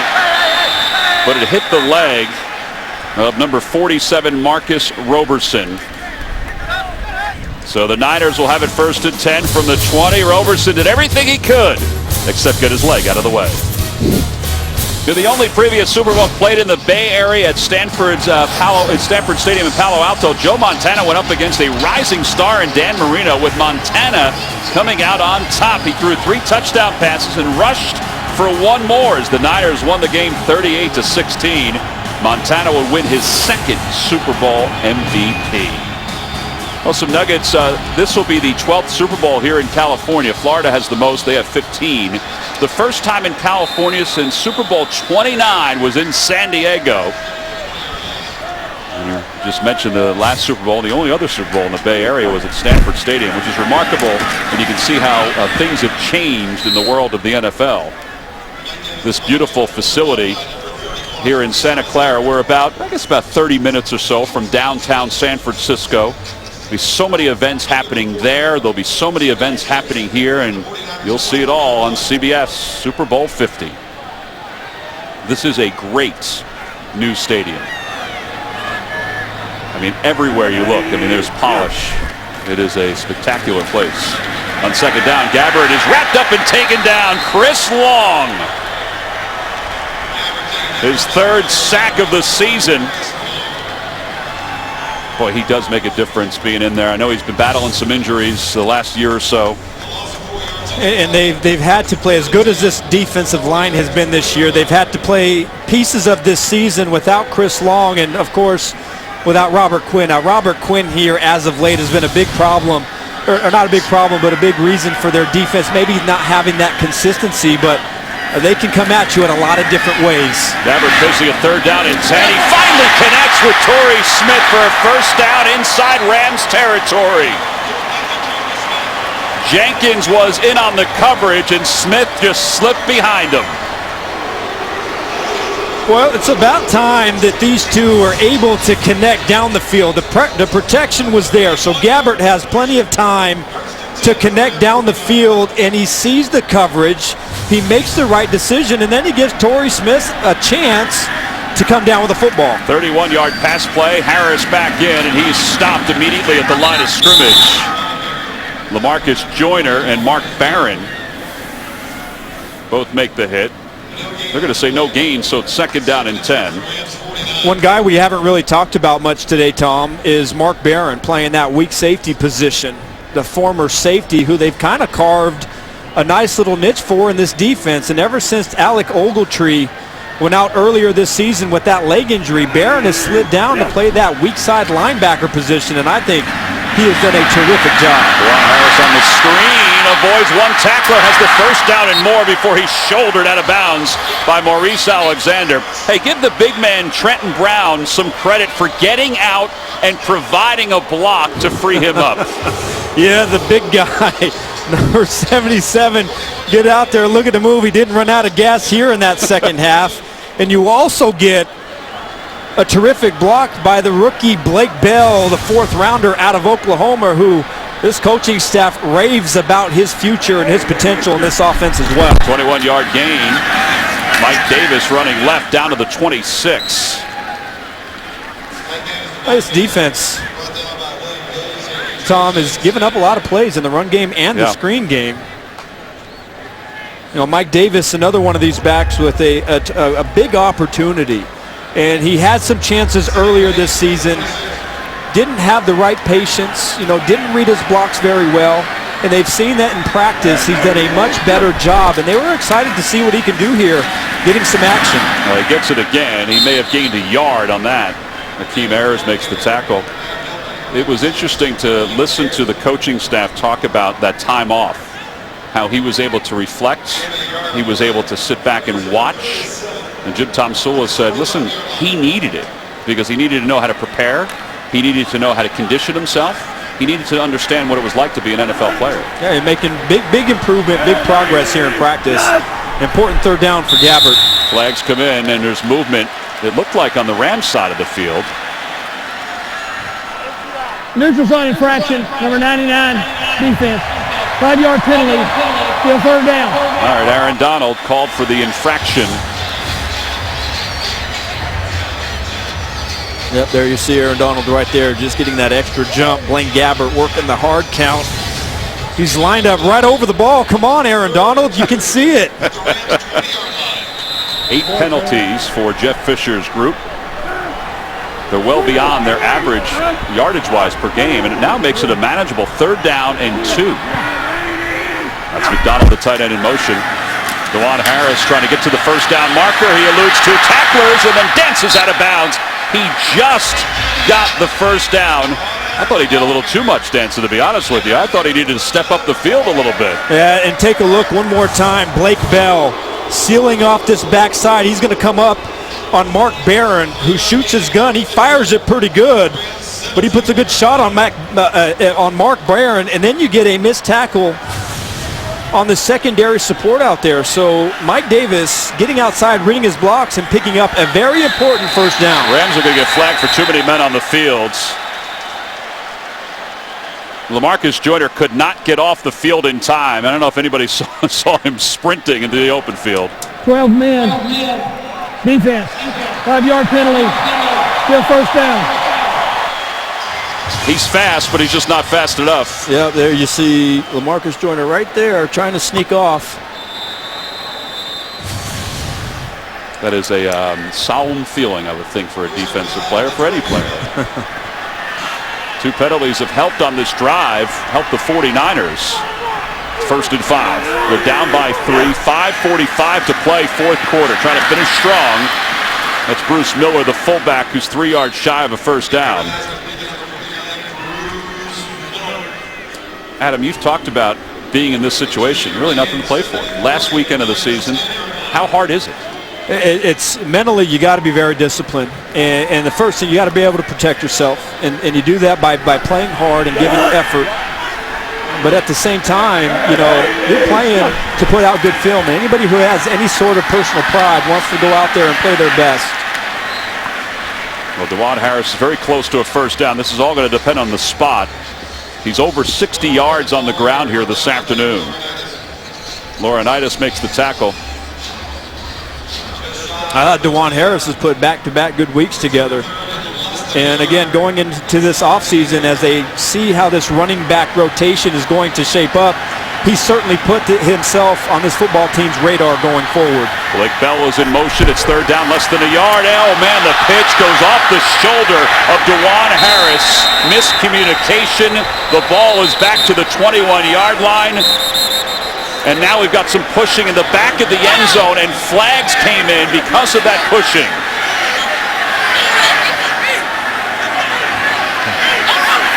This did not look right at all. At all. I mean, it looked like they never even practiced this play. You're going to fake inside, and they're trying to hit Harris. But watch the exchange as Gabbert tries to reverse pivot and get that ball out. It just, I mean, that's the play. It looks like they never even practiced before, but the Rams all over it. We have fouls on both teams.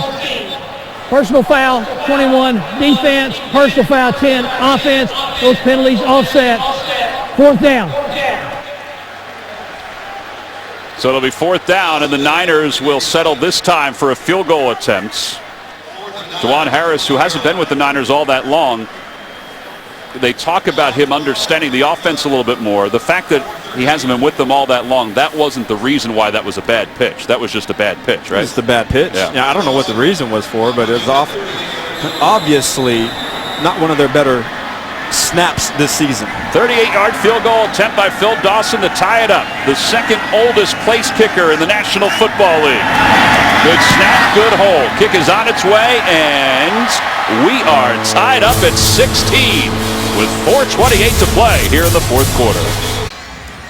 Gabbert had 50 yards passing on the last drive that resulted in a field goal to tie this game up at 16 with 4:28 to play here in the 4th quarter. You notice when they've been able to connect downfield, they've been able to get some drives. You know, earlier they hit Ellington, and then there they were able to get Torrey Smith down the field. But then he shoved out of bounds. Good special teams pursuit. All right, 4:21 left of the 4th quarter. Does Case Keenum have a game-winning drive in him? The NFL on CBS is sponsored by New York Life. Here to help you keep good going. The Acura Oh What Fun It Is to Drive event. And by Verizon. Better matters. So we're tied at 16 here in the 4th quarter. A quick update of the NFL playoff picture. Denver leads right now in its ball game. So if they win, they will advance to the postseason as the #1 seed. They're already in. San Diego just scored a touchdown, so that means the Broncos have extended their lead. Kansas City having a good day. They're already in as well. Yeah. So we've had a lot of preparation for this. Adam has worked hard on his chart. Look at this chart. It started out basically as a full page today, and he's crossing it off. Yeah, there we go. As it goes on. I'm very proud of you. That's a good chart. It's a good It's charge. very effective. Yeah. Yeah. What are you going to do with it after the game's over? Tuck it away? No, I'm just going to leave it. Yeah. 4:21 to play, fourth quarter. Hey, Case Keenum, his team's tied at 16. There you go. One last shot. One last shot. That's Wes Welker in motion. He's got one catch today. They're going to start on the ground to Tavon Austin. Not much there. Time to go to New York. We'll get an update on the postseason. Phillip Rivers says, hey, don't forget me. It's getting wild. Peyton Manning leads the Broncos to 10 straight points, takes a 17-13 lead. Back comes Phillip Rivers, 80 yards to Tyrell Williams. They now take the lead 20-17. And by the way, the Browns have announced that both GM Ray Farmer and head coach Mike Pettin have been fired.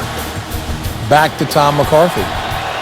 Tom, how do you let that defense let him be wide open like that? This is one of the best defenses in the National Football League. Case Keenum on second down. Wes Welker up to the 23-yard line. Yeah, it's surprising.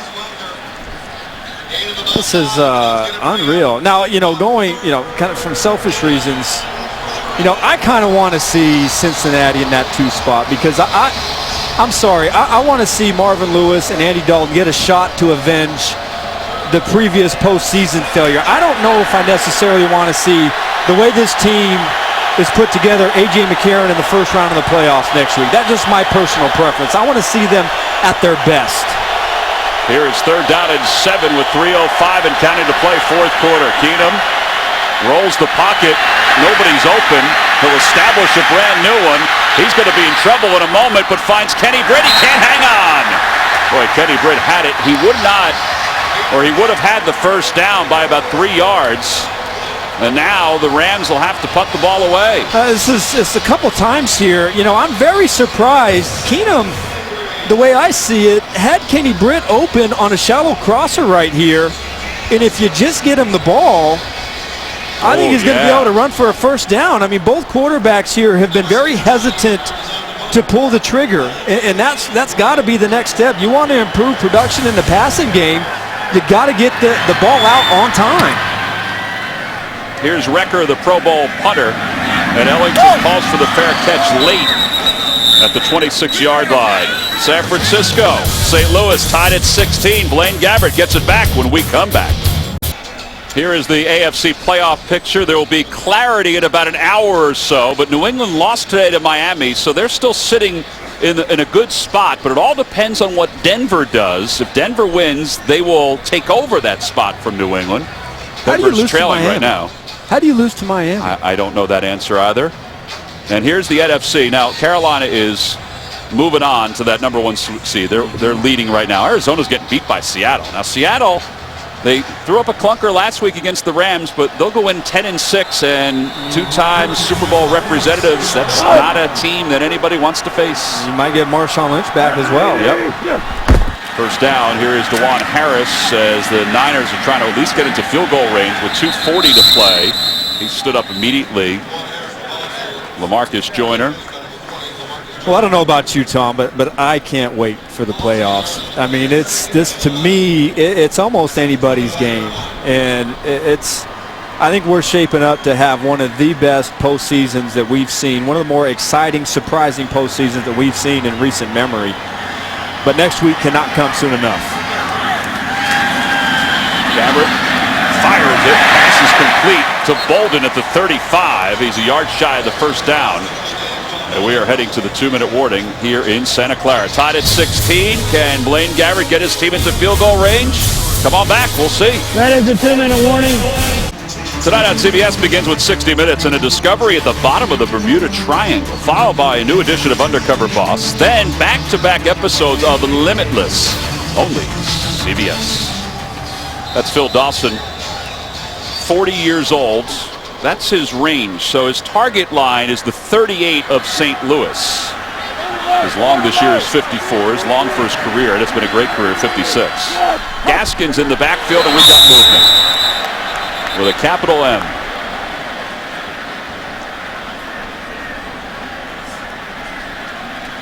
Headline's been saying false start. False start, number 61. That's a killer. Offense. 5-yard penalty. Still third down. Yeah, it looked like the officials were conferring about it, and then Dana McKenzie called it a false start. Yeah, Andrew Tiller is the left guard, and Again, getting just a little bit antsy. But what a killer. 3rd and 1, now 3rd and 6. That changes everything about your play calling ability. And I don't think that these coaches want to go into overtime, Tom, just a hunch. Gabbert is hit in the backfield. He tries to throw, and his pass is caught. Bolden's got it. What a play. Gabbert was wrapped up. He was going down, and he just butterflied it out toward Anquan Bolden for a first down and more.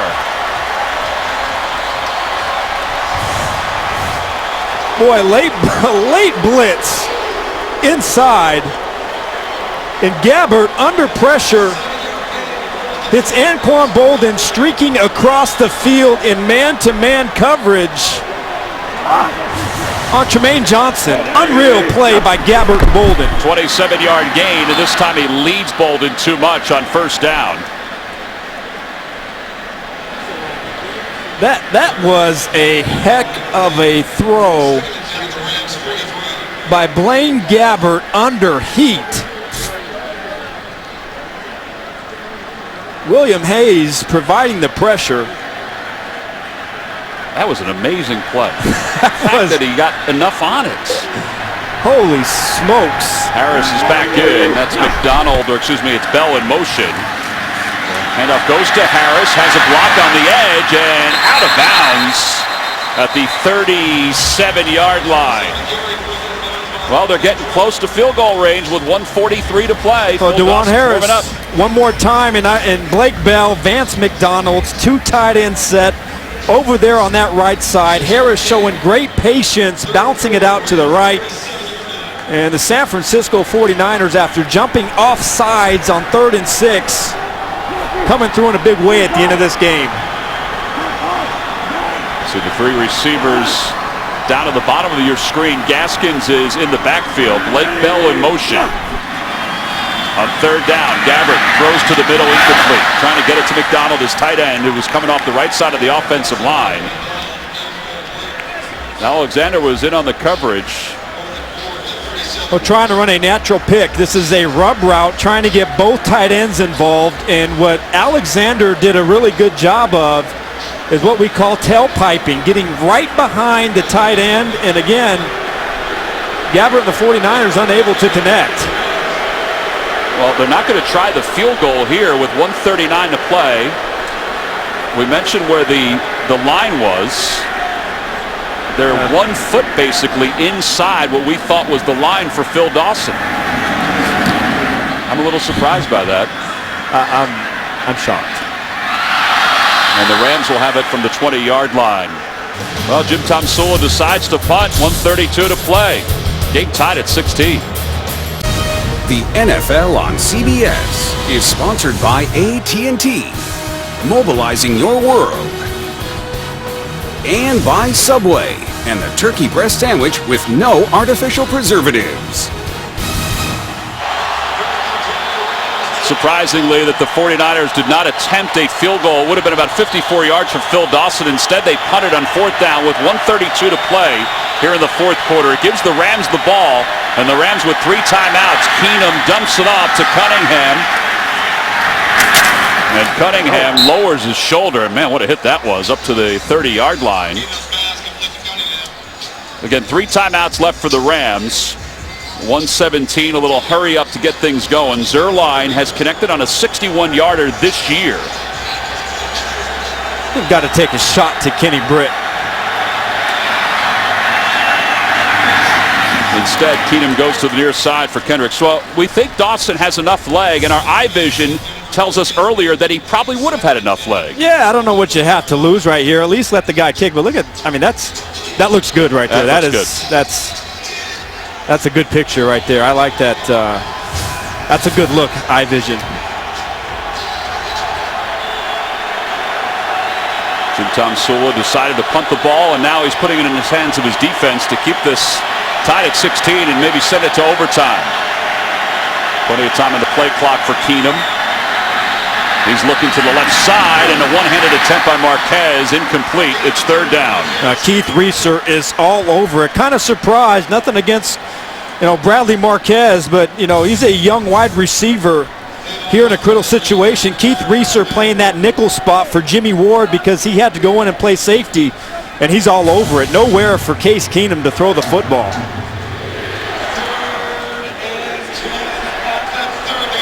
Marcus Cromartie checks in for the Niners. What are you thinking here in 3rd down and 10? They need to get a first down. You know, Tavon Austin. Team timeout. St. Louis. 30-second timeout. Well, Jim Tom Sula's team 4-11. They have not won a game against the other teams in the NFC West.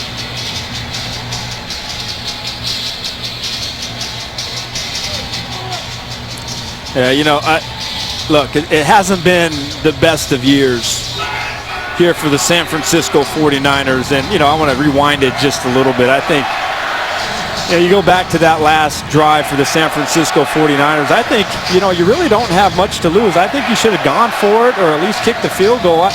You know, playing for overtime, playing conservative. I'm not sure if week 17, before everybody's about to go on vacation, is really a lot of fun. Yeah, and I guess I thought the same thing. I agree with you. I think that there were points to be had, or at least movement to be had. And we always say at this point in the year, you have nothing to lose, particularly when you're not in the postseason hunt. It was a very conservative game plan offensively as well. I would have liked to see the 49ers be a little bit more aggressive here today in week 17.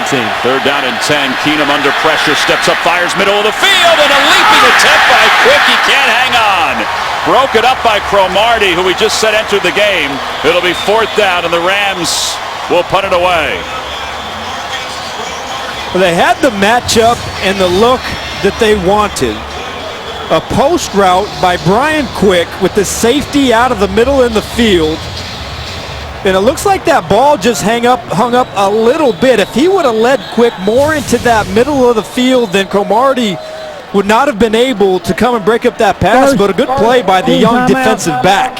San Francisco due to an injury inside of 2 minutes. Well, that's going to be a timeout charge to San Francisco because of an injury within the final 2 minutes of the game. This pass nearly got deflected as Keenum let it fly. No, it was close. It was close. You know, it wasn't, you know, that's one of those you'd like to see some zip. You know, a nice little low line drive. You know, don't let it hang up there in the air. A couple throws here today that both quarterbacks have missed that, you know, quite frankly, if these offenses want to get on track, that they've got to be able to make. 52 seconds left. Hecker will punt this one away. It's another beauty. Ellington goes running back. They punt it away from him. It takes a roll inside the 10, inside the 5, and it's just going to die. What a punt by Johnny Hecker. I mean, you don't think he's still into this? That's a 67-yard punt. Officially now they say 68. Well, John Fossil is an excellent special teams coach, and he's got to feel pretty good about himself. All right, so now 2 timeouts left, 40 seconds to play. I mean, do you settle for overtime here if you're the Niners? Do you try to take a shot downfield? Don't lose on a safety. All right. I didn't think about that part of it. Don't lose this game on a safety. I mean, your priority right here is just to give yourself a little bit of room, because you can lose on a safety, you could lose on a blocked punt. There's a lot of different scenarios right here for San Francisco. First and foremost, just get that ball out of there. Wow, so they're going to settle for overtime as the clock sits at 35 and continues to count down. Fans are not happy about that here.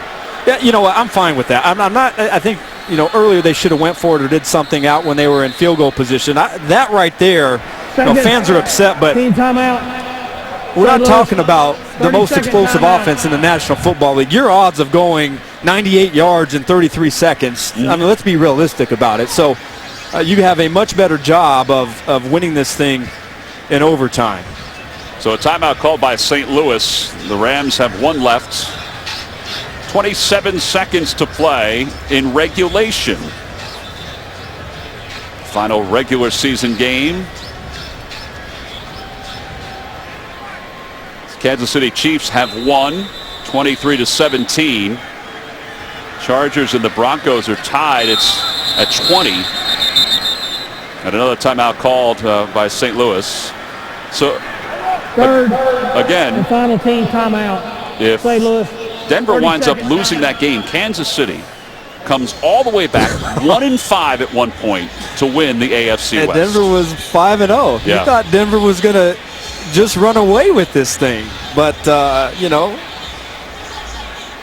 I think it's safe to say that Kansas City has got a little bit more stability at quarterback than the Denver Broncos have this year. And, you know, Andy Reid with the ability to rally that football team and come back is, you know, one of the better stories so far in this NFL season. Third down and 11. Gabbert from the 1.5-yard line takes the snap and dives forward. He's nailed. They'll spot it at the half-yard line. I mean, he got nailed, and here comes a flag. Really? 12 seconds left.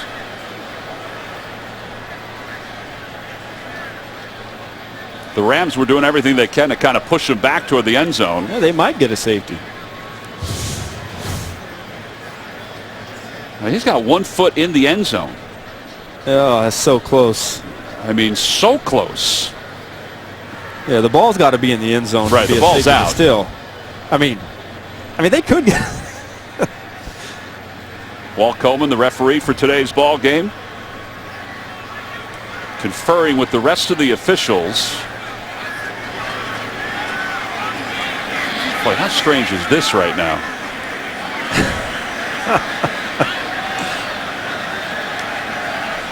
Boy, they're talking a long time. The flag was thrown. After the play was over, personal foul, number 99, defense. 15-yard penalty, first down. Well, now they can just take a knee out into the open field and settle for overtime.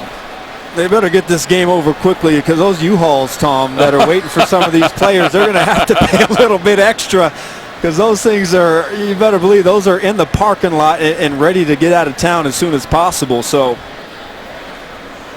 well, Donald called for the personal foul, and Gabbert will just take a knee with 12 seconds left. St. Louis cannot stop the clock. And we are going to have overtime. Week 17 of the National Football League. A little extra football here at Levi's Stadium. All right, so here are the rules in overtime. 1 15-minute quarter. A touchdown or safety on the first possession wins the game. If the score is tied after each team's first possession, the next score will win. It'll be sudden death. Now you get 2 timeouts and no coaches' challenges. The booth will review everything here in this overtime. Case Keenum taking a look at some of the plays to see if there's anything he can find to give himself an edge in overtime. Now, we saw last week when the Patriots and the Jets went into overtime that the Patriots decided to kick when they won the toss. I think most people would say, I'm going to take the football, but teams that have kicked are 2-1 in overtime this year. That's a good stat. Yeah. See if they really want to get this game over with. Walt Anderson will pop the microphone on. All right, men, we're going to play a 15-minute overtime period. Each team will have the opportunity to possess the ball unless we have a touchdown or a safety. Each team gets 2 timeouts. Replay will be upstairs. St. Louis is the visiting. You'll call the coin. He called heads. It is the tails. San Francisco won the toss and will receive. San Francisco will receive. Good luck, man. San Francisco will receive. They win the toss. We're tied at 16. Overtime here in Santa Clara. For those of you expected to see 60 minutes, you're watching the NFL on CBS and the game between the St. Louis Rams and the San Francisco 49ers. Along with Adam Archuleta, I'm Tom McCarthy. Our score, we're tied at 16. 60 minutes will be seen in its entirety immediately following this game, except on the West Coast. Ellington is back deep to receive. Patton has joined him back there. And the St. Louis Rams will kick off to begin an extra session here in Week 17. Ellington to the back pylon will just go out of bounds. Let's go to New York for an update on that Denver Broncos game. Boomer.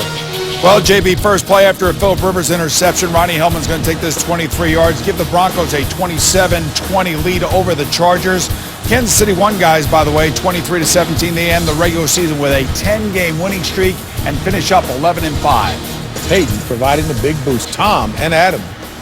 All right, JB, Boomer, we appreciate that. You know, I was in England when Kansas City was really starting this role, and they were fun to watch, and there they are.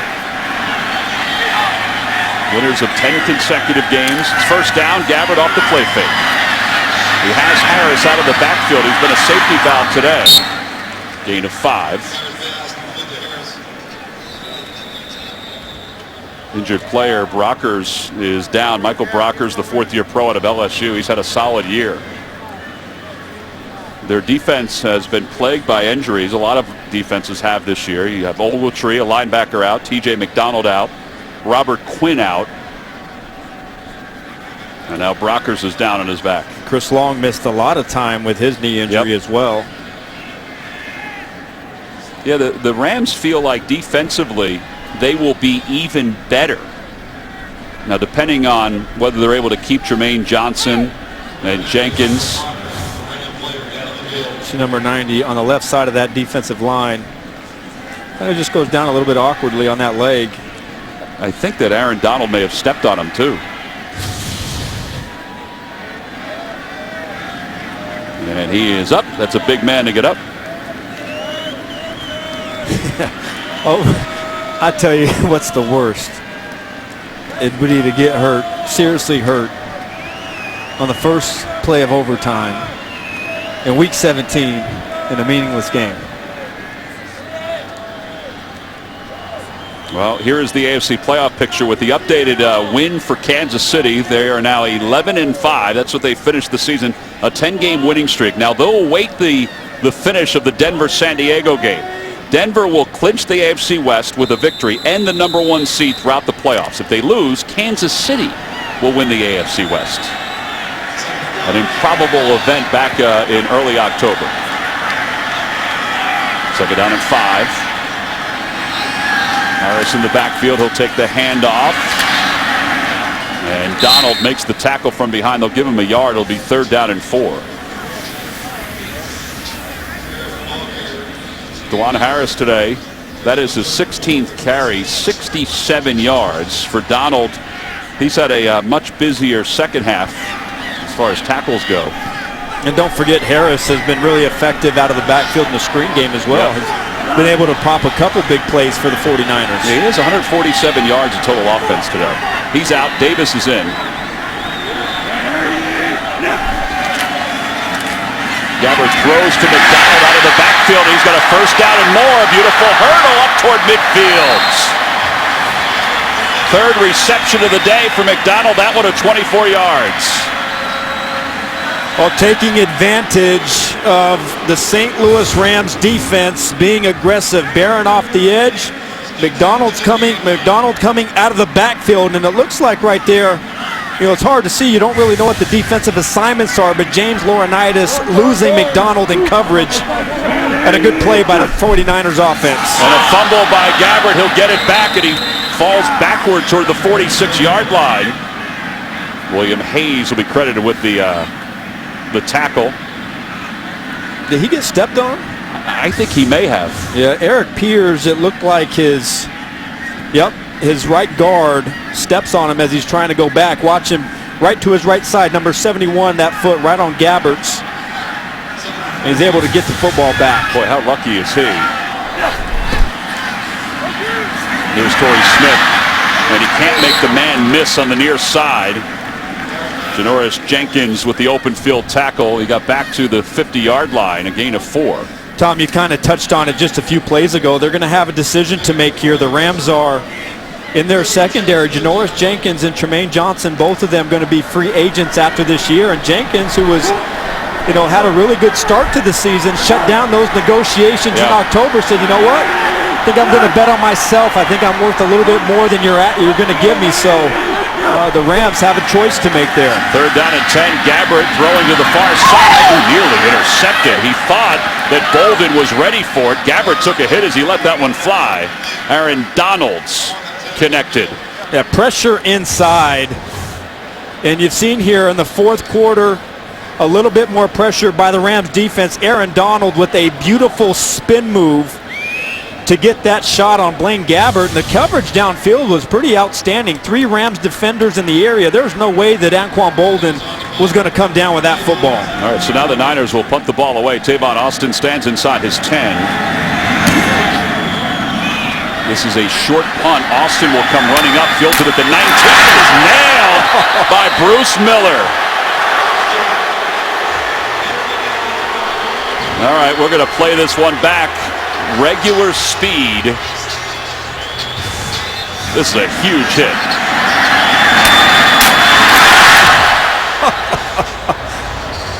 Oh, that's good stuff. You know, I tell you what, both these teams have come out here today. They're not laying down. They have played a physical style of football here today. There's been some big collisions, some big shots, and I think, boy, you like to see that from both of these head coaches. Nobody is coming out here and just giving this game up. Next score wins. Tied at 16 in OT. That's Harkey out of the backfield as an H-back.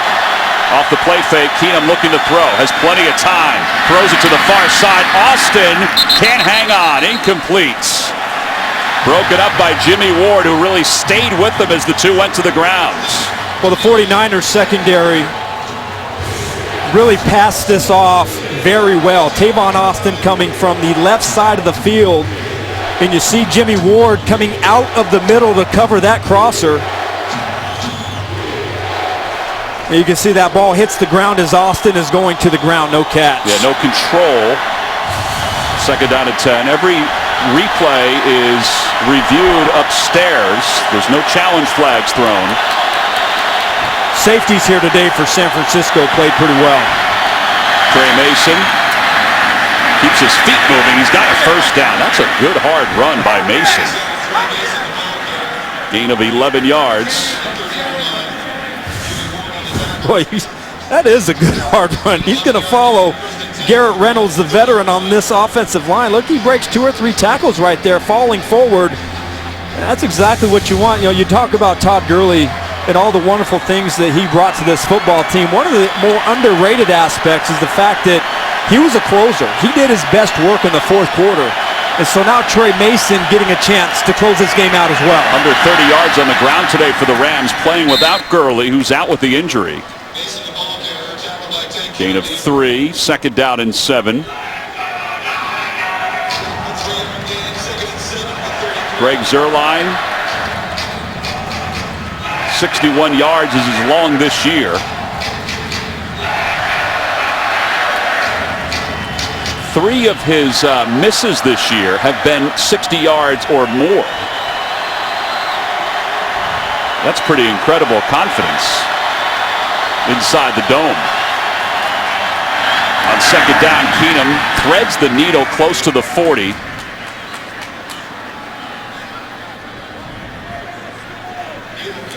Gain of 9 on the play. Kendricks with the reception. Don't forget, back in 2012, these two teams did finish in a tie. And that year, the Rams were 7-8-1. This year, they're trying to get to 500. Third down, less than a yard. Big backfield with Cunningham as the deep man. Harkey as the fullback. It's Cunningham. And he's got a first down. At least it looks like he does. Right at the 40.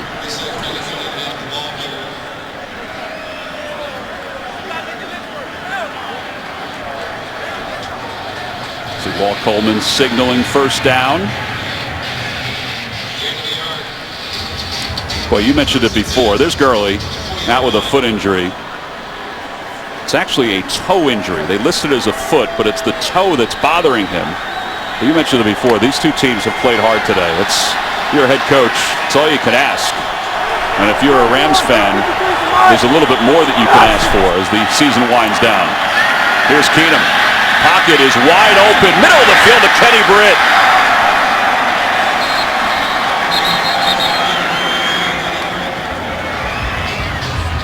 Hodges and Reed in on the coverage. Good from Case Keenum because he wants to go over here to this side, but the 49ers took that away. So as you watch him look to his left side, he's able to see Kenny Britt coming open late over the middle, and you want to see more of that from this offense. This is that intermediate passing game, throwing that ball over the middle. I mean, you just haven't seen enough of it, and that's what they need if they want to have great balance in their offense. And if you think that Zuerlein has a 60-yard leg, they are within his range right now. They went past the target line on that pass play to Kenny Britt. Now they're back beyond it as Trey Mason was wrapped up by Navarro Bowman. And Eric Mangini, the defensive coordinator, knows that they are, in fact, in field goal range. That's why you saw him bring pressure right there to do everything he can do to knock them back as far as they can and get out of that range. As we mentioned during the outset of this drive, the next score wins for either team. There is Mangini in the middle. 2nd and 12. Benny Cunningham checks in. 3 receivers to the bottom of Case Keenum. Keenum's had a clean pocket most of the day. Right through the middle. Pass is complete to Cunningham down to the 31. Big play call right here from Rob Boris, the offensive coordinator. You set Cunningham to the tight end side. You ensure the matchup with a linebacker. Cunningham runs the angle route inside. That's just an easy throw and catch to Keenum and Cunningham. And an excellent play call to pick up that first down. Niners stopped on their drive here in overtime, so it gives the Rams possession, and the next score wins. They're well within field goal range, but they're trying to add to it. Here's Mason again. Follows the block of his right guard and gets down inside the 30. Hodges makes the tackle by the ankles. I mean, if you're Jeff Fisher, you're just rolling right now. You want to get as close as possible. You still have plenty of time, obviously. You got to get first downs, but you want to just get as close as possible. Sure, and you know, hey, you like this drive from St. Louis, and if they played more like this throughout the season, then maybe you'd see a little bit better offensive numbers. But you saw Keenum throw the ball down the field. You saw some good tough running by Trey Mason. You saw Cunningham on 3rd down get out of the backfield. I mean, this is the kind of stuff that you want to see from the Rams on offense. Marquez in motion. Cunningham trying to find a little bit of daylight. Nothing there. Stopped at the 25. Eli Harold makes the tackle.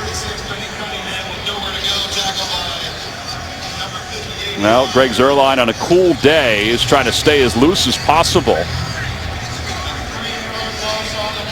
They lost 3 on the play. It'll be 3rd down. Jim Tomsula knows that the Rams are within field goal range. At this point, it'll be about a 47-yarder. It's not a chip shot by any stretch. Yeah, and if you expect pressure right here from Eric Mangini, you might want to think about maybe calling a screen pass and take advantage of an aggressive defense. Welker's in motion. Instead, they hand it off to Cunningham. Nothing to the right. Tries the left. Not much there again. Gerald Hodges makes the tackle. All right, let's go to New York for an update. 4th down play by San Diego. That's right, 4th and 6 right here. Phillip Rivers, desperation down the middle of the field. He does not connect with his wide receiver. The Denver Broncos take over on downs with about 1 minute and 30 seconds to go right now. It's 3rd and 7. San Diego has no timeouts. Remember, if Denver wins, they are the #1 in the AFC. Back to Tom McCarthy. All right, guys, here we have Greg Zuerlein attempting a 48-yard game-winning field goal. Becker is the holder. Good snap, and it's deflected. It's picked up by the Niners. Dante Johnson deflected it, and it was picked up by Jimmy Ward, and the game will continue. Remarkable. Watch it again. Yeah, Johnson's going to come off this right side, 6'2" frame with long arms. Oh. You see him as he lays out there and gets the block. This is unbelievable. These two teams love playing football so much, they want to keep this thing going, Tom. Outstanding. I mean, that is as athletic a play as you're going to see in the open field. That's tremendous. All right, so here we go again. The Niners with 4:49 to play.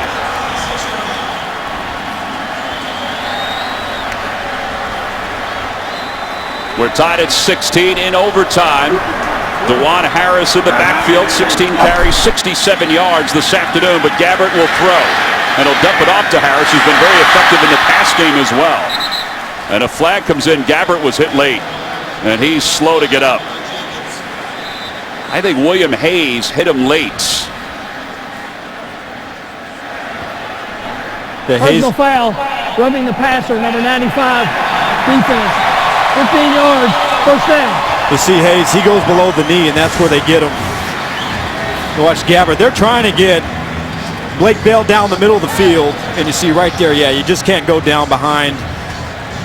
I think Hayes is feeling he was pushed into him by Vance McDonald. Yeah, you just can't do that. But they were trying to get Blake Bell down the middle of the field, but James Laurinaitis with just hauling his tail down the middle of those hash marks.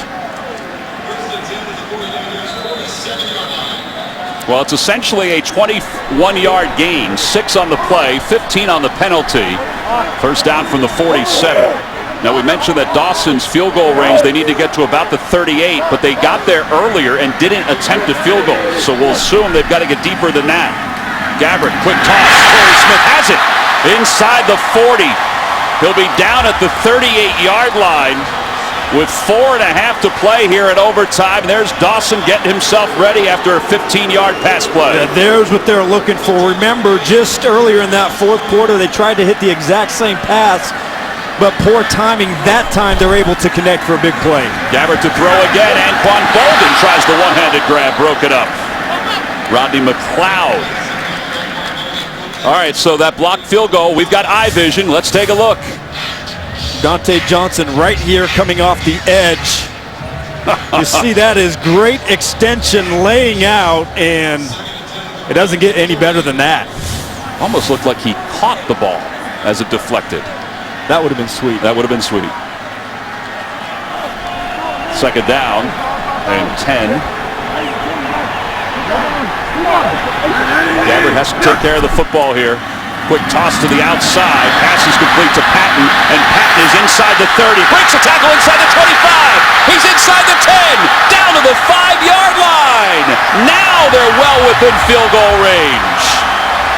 A 33-yard pass play. There's one-on-one right here, and you see Patton, Maurice Alexander.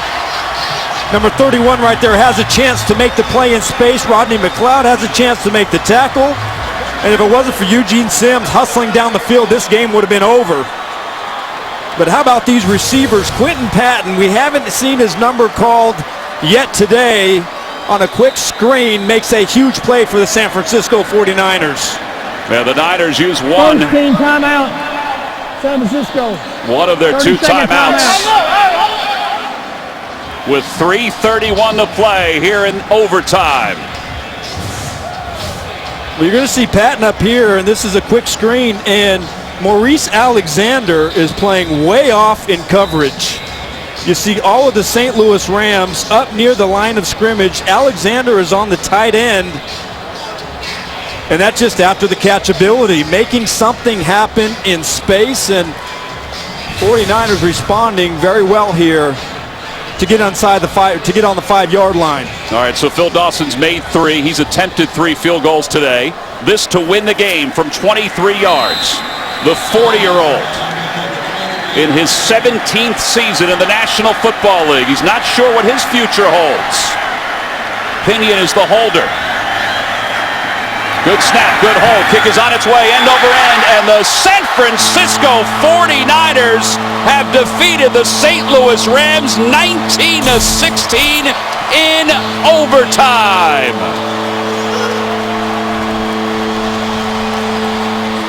Hard to salvage a 4-12 season, but that's what the Niners have done.